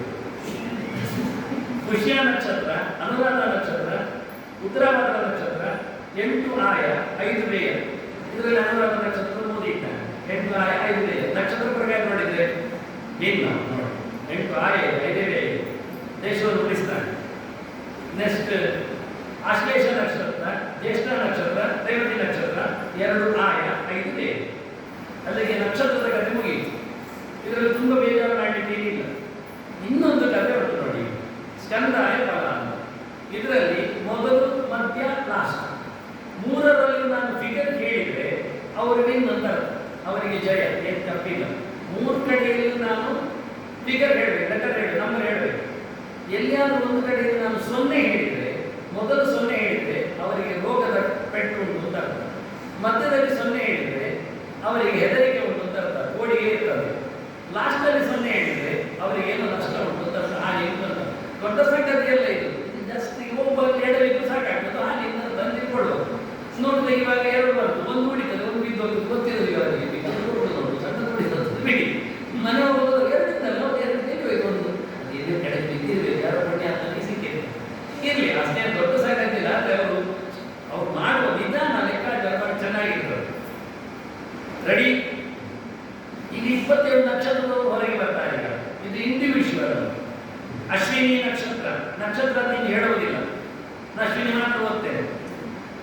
2, 1, 0. ಮನೆಯಲ್ಲಿ 0 ಬಂದರೆ ಹಾನಿ, ನಡುವೆ ಬಂದರೆ ಭಯ, ಸ್ಟಾರ್ಟಲ್ಲಿ ಬಂದರೆ ರೋಗ, 3 ಫಿಗರ್ ಇದ್ರೆ ಜಯ. 4 ನೆನಪಿನಗಳಿಗೆ ಸಮಸ್ಯೆ ಇಲ್ಲ, ಇನ್ನೂ ಹೇಳುವುದಿಲ್ಲ. ಮತ್ತೆ ನಾನೇನು ಕಮೆಂಟ್ ಮಾಡುವುದಿಲ್ಲ, ಹಾಗೆಲ್ಲ ಮಧ್ಯದಲ್ಲಿ ಅಂತ ಹೇಳ್ತಿದ್ದೆ, ಅದರ ಬೇಡ. ಈಗ ಭರಣಿ 5, 2, 2. ಕೃತ್ತಿಕೆ 0, 0, 4. ರೋಹಿಣಿ 3, 1, 1. ಮೃಗಶಿರ 6, 2, 3. ಆರ್ದ್ರ 1, 0, 0. ಪುನರ್ವಸು 4, 1, 2. ಪುಷ್ಯ 7, 2, 4. ಆಶ್ಲೇಷ 2, 0, 1. ಮಕ 5, 1, 3. ಹುಬ್ಬ 0, 2, 0. ಉತ್ತರ 3, 0, 2. ಹಸ್ತ 6, 1, 4. ಚಿತ್ರ 1, 2, 1. ಸ್ವಾತಿ 4, 0, 3. ವಿಶಾಖ 7, 1, 0. ಅನುರಾಧ ಮೋದಿ 2, 2, 2. ಎಷ್ಟು ಖುಷಿ ಅಲ್ಲ ನಮಗೆ, ಯಾಕೆಂದ್ರೆ ಅವನು ಆರಾಮಿದ್ರೆ ನಾವು ಆರಾಮಿದ್ದಾರೆ. ಸಂಖ್ಯೆ ಉಂಟು, ಜಯ ಉಂಟು. ಸಾರಿ, ಮೋದಿ ನಕ್ಷತ್ರ ನನ್ನನ್ನು ಸೇರಿ. ಜ್ಯೇಷ್ಠ 5, 0, 4. ಮೂಲ 0, 1, 1. ಪೂರ್ವಾಷಾಢ 3, 2, 3. ಉತ್ತರಾಷಾಢ 6, 0, 0. ಶ್ರವಣ 1, 1, 2. ಧನಿಷ್ಠ 4, 2, 4. ಶತವಿಷ 7, 0, 1. ಪೂರ್ವಭಾದ್ರ 2, 1, 3. ಉತ್ತರಭಾದ್ರ 5, 2, 0. ರೇವತಿ 0, 0, 2. ಇನ್ನು ಒಂದಿದೆ ಪಂಚಾಂಗದ ಹಾಕದೇ ಇರುವಂಥದ್ದು. ಈ ಸರ್ತಿ ನಾನು ಕೊಟ್ಟಿದ್ದೀನಿ, ಅದನ್ನು ಲಾಸ್ಟ್ ಅಲ್ಲೇ ಮುಗಿಯಿತು ವಾಸ್ತವವಾಗಿ. ಅದು ಈ ಸರ್ತಿ ಪಂಚಾಂಗದಲ್ಲಿ ಸೇರಿದೆ, ನಮ್ಮ ಪರ್ಯಾಯ ಪಂಚಾಂಗದಲ್ಲಿ ಸೇರಿದೆ. ಪರ್ಯಾಯ ಅಂದರೆ ಸಂಬಂಧವಾಗಿದೆ, ಕೊಡಲಿದ್ದ ಕೃಷ್ಣಮುಖಿ ಪ್ರಾಣ ಪಂಚಾಂಗದಲ್ಲಿ ಸೇರಿದೆ. ಅದು ಯಾರು ಕೊಡದೇ ಇರತಕ್ಕ ಸಂಗತಿ, ಇದು ನಾನು ಒಟ್ಟು ಮಾಡಿಕೊಟ್ಟ ಸಂಗತಿ. ಅದು ಇದರಲ್ಲಿ ಅಂತ ಕೇಳಿದರೆ, ಇದರಲ್ಲಿ ಯಾವ ನಷ್ಟದ ಕಥೆ ಅಲ್ಲ, ಗೌರವ ಮತ್ತೆ ನಿಂಗೆ. ಅವನಿಗೆ ಎಷ್ಟು ಕಡೆಯಲ್ಲಿ ಸನ್ಮಾನ ಆಯಿತು, ಒಳ್ಳೆಯದಾಯಿತು, ಎಷ್ಟು ಕಡೆಯಲ್ಲಿ ಅವನಿಗೆ ಅವಮಾನ ಆಯಿತು, ಸೋತು ಹೋದ. ಟೋಟಲಿ ಆಗುವುದು ಇದರಲ್ಲಿ ಲಾಭ ನಷ್ಟದ ದೊಡ್ಡ ಸಂಗತಿ ಅಲ್ಲ, ದುಡ್ಡು ಬರ್ತದೆ ಹೋಗ್ತದೆ. ನಿಜವಾಗಿ ಮನುಷ್ಯ ಇಂಪ್ರೆಸಿವ್ ಆಗಿ ಆಗುವುದು, ಡಿಪ್ರೆಸಿವ್ ಹೋಗುವುದು ಎಲ್ಲ ಇದೆ. ನಮ್ಮ ಸಮಾಜದಲ್ಲಿ ಇರತಕ್ಕಂತಹ ಏರುಪೇರುಗಳು, ಎಷ್ಟರ ಮಟ್ಟಿಗೆ ಅವನಿಗೆ ಗೌರವ ಸಿಗ್ತದೆ ಇಡೀ ವರ್ಷದಲ್ಲಿ, ಎಷ್ಟರ ಮಟ್ಟಿಗೆ ಅವನು ನಿಂದ್ಯನಾಗ್ತಾನೆ, ಕಡೆ ಬೀಳ್ತಾನೆ, ಜನರಿಂದ ಅನುರಾಗಕ್ಕೆ ಪಾತ್ರನಾಗುವುದಿಲ್ಲ ಅನ್ನೋದನ್ನು ರಾಶಿ ವೈಸ್, ಇದು ನಕ್ಷತ್ರ ವಯಸ್ಸಲ್ಲ, ರಾಶಿ ವಯಸ್ಸು. ಹಾಗಾಗಿ 12 ಸ್ಟೇಟ್ಮೆಂಟ್ ಇರ್ತದೆ. That is the last one. ಮೇಷ 2, 4. ಅಂದರೆ 2 ಪಾಲವನಿಗೆ ಗೌರವ ಇದೆ, 4 ಪಾಲವನಿಗೆ ನಿಂದೆ ಇದೆ. ಅಂದ್ರೆ ಏನು ಅನ್ಯಾಯ ಮಾಡ್ತಾನೆ, ಕಡಿಮೆ ಆಗ್ತಾನೆ, ಸಮಾಜ ಒಪ್ಪುವುದಿಲ್ಲ ಅಂತ ಅರ್ಥ. ಅವನನ್ನೇ ಬೇಕಾದ್ರೆ ಎಸ್ಟೇಟ್ ಮಾಡಿಕೊಳ್ಳಿಕ್ಕೆ ಬರ್ತದೆ ಅಂತ ಅರ್ಥ. ಇದು ಗಮನಿಸಬೇಕಾದ ವಿಷಯ. ಏನು ಕೊಡ್ಲಿಲ್ಲ ಯಾವ ಪಾಯಿಂಟ್, ಅದು ನಾನು ಹಾಕಿದ ವ್ಯವಸ್ಥೆ, ಮೊನ್ನೆ PPT ಕೊಟ್ಟಿದ್ದೇನೆ. ಅದನ್ನು ಮೈಕೋಶ ಮತ್ತೆ ಆಗುವಾಗ ಸಂಪಾದನೆ ಅದು ಇಲ್ಲಿ ಆಗ್ತದೆ, ನೋಡಿಸ್ತಾನೆ ಹಾಕಿದ್ದೇನೆ, ಆತ್ಮಾಲಯ. ಹಾಗೆ ಪಬ್ಲಿಕ್ ಅದನ್ನು ಕೊಟ್ಟಿದ್ದಾನೆ, ನಿಮ್ಮನ್ನು ಓದಿ ಹೇಳ್ತಾರೆ. ಅದು ಉಂಟು ಇರೋ ಜನರಿಗೆ ಗೊತ್ತೂ ಆಗುದಿಲ್ಲ ಒಂದು ಕಡೆಯಲ್ಲಿ. ವೃಷಭ ರಾಶಿ 5, 4. ತೊಂದರೆ. ಮಿಥುನ ರಾಶಿ 1, 7. +1 -7. ಜಾಗ್ರತೆ ಮಾಡಬೇಕು ಅವರು. ಕರ್ಕಾಟಕ ರಾಶಿಯವ 4, 7.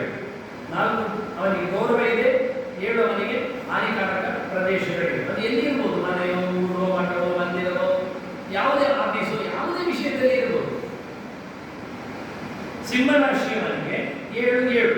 ನಾನು ಸಿಂಹರಾಶಿಯವನಿಗೆ ಸ್ಟಾರ್ ಆಗಿದೆ, ಯಾಕೆಂದರೆ ಪೆಟ್ಟು ತಿನ್ನುವುದಷ್ಟೇ, ಪಿಚ್ಚು ಕೊಡುವುದಷ್ಟೇ. ಆದ್ದರಿಂದ ಅದೊಂದು ರಾಶಿಯನ್ನು ಸೆಲೆಕ್ಟ್ ಮಾಡಬಹುದು. ಸಮಾನವಾದ ಯೋಗಕ್ಷೇಮ ಅವನಿಗೆ.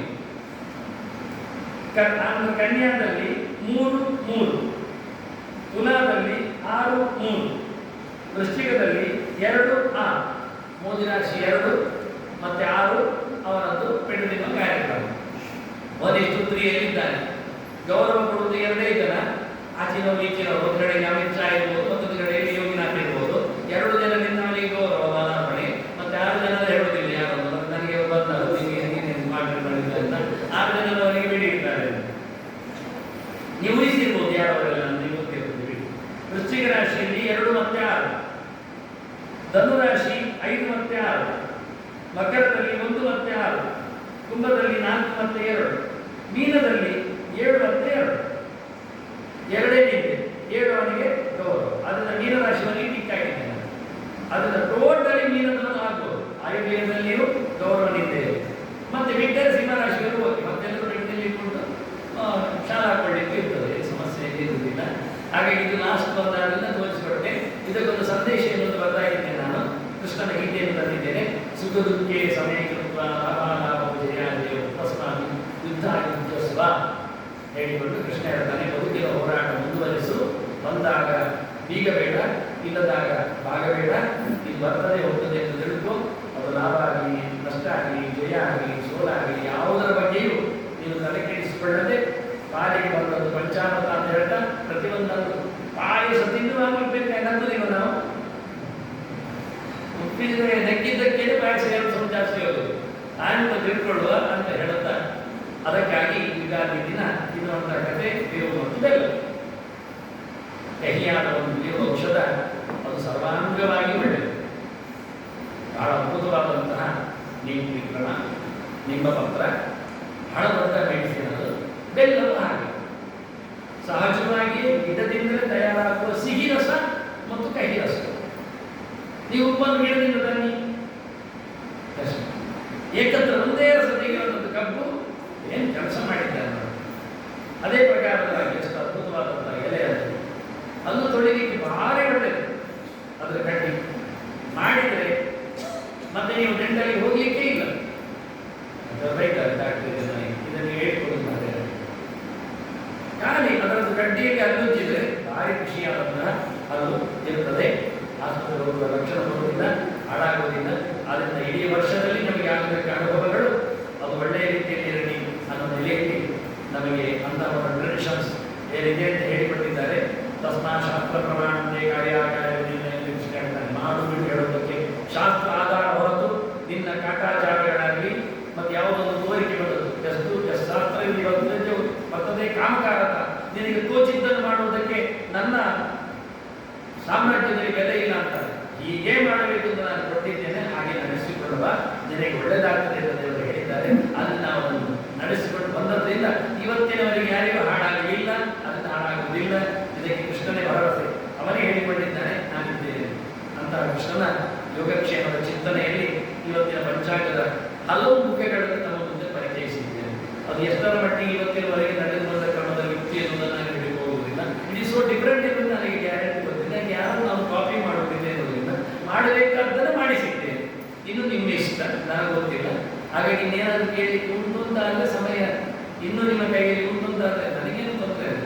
ಇನ್ನೊಂದಾದರೆ ಮಾಡಿಕೊಳ್ಳಿ. ಮತ್ತೆ ವಂದನೆಗಳು ತಮಗೆಲ್ಲ ಅಂತ ಹೇಳ್ತಾ, ಮತ್ತೆ ಮಾಮೂಲಿ ಮೊದಲು ಹೇಳಿದ್ವಿ 2 ಹೆಚ್ಚು ಕಡಿಮೆ ಆಗಿದ್ದಲ್ಲಿ ಅದನ್ನು ಬ್ರಾಹ್ಮಣ ಪದದವರು ಉದಾರ ಮನಸ್ಸಿನಿಂದ, ಯಾಕೆಂದರೆ ಉದಾರ ಮನಸ್ಸು ಇರುವುದವರಿಗೆ ಮಾತ್ರ ಕ್ಷಮಿಸುವ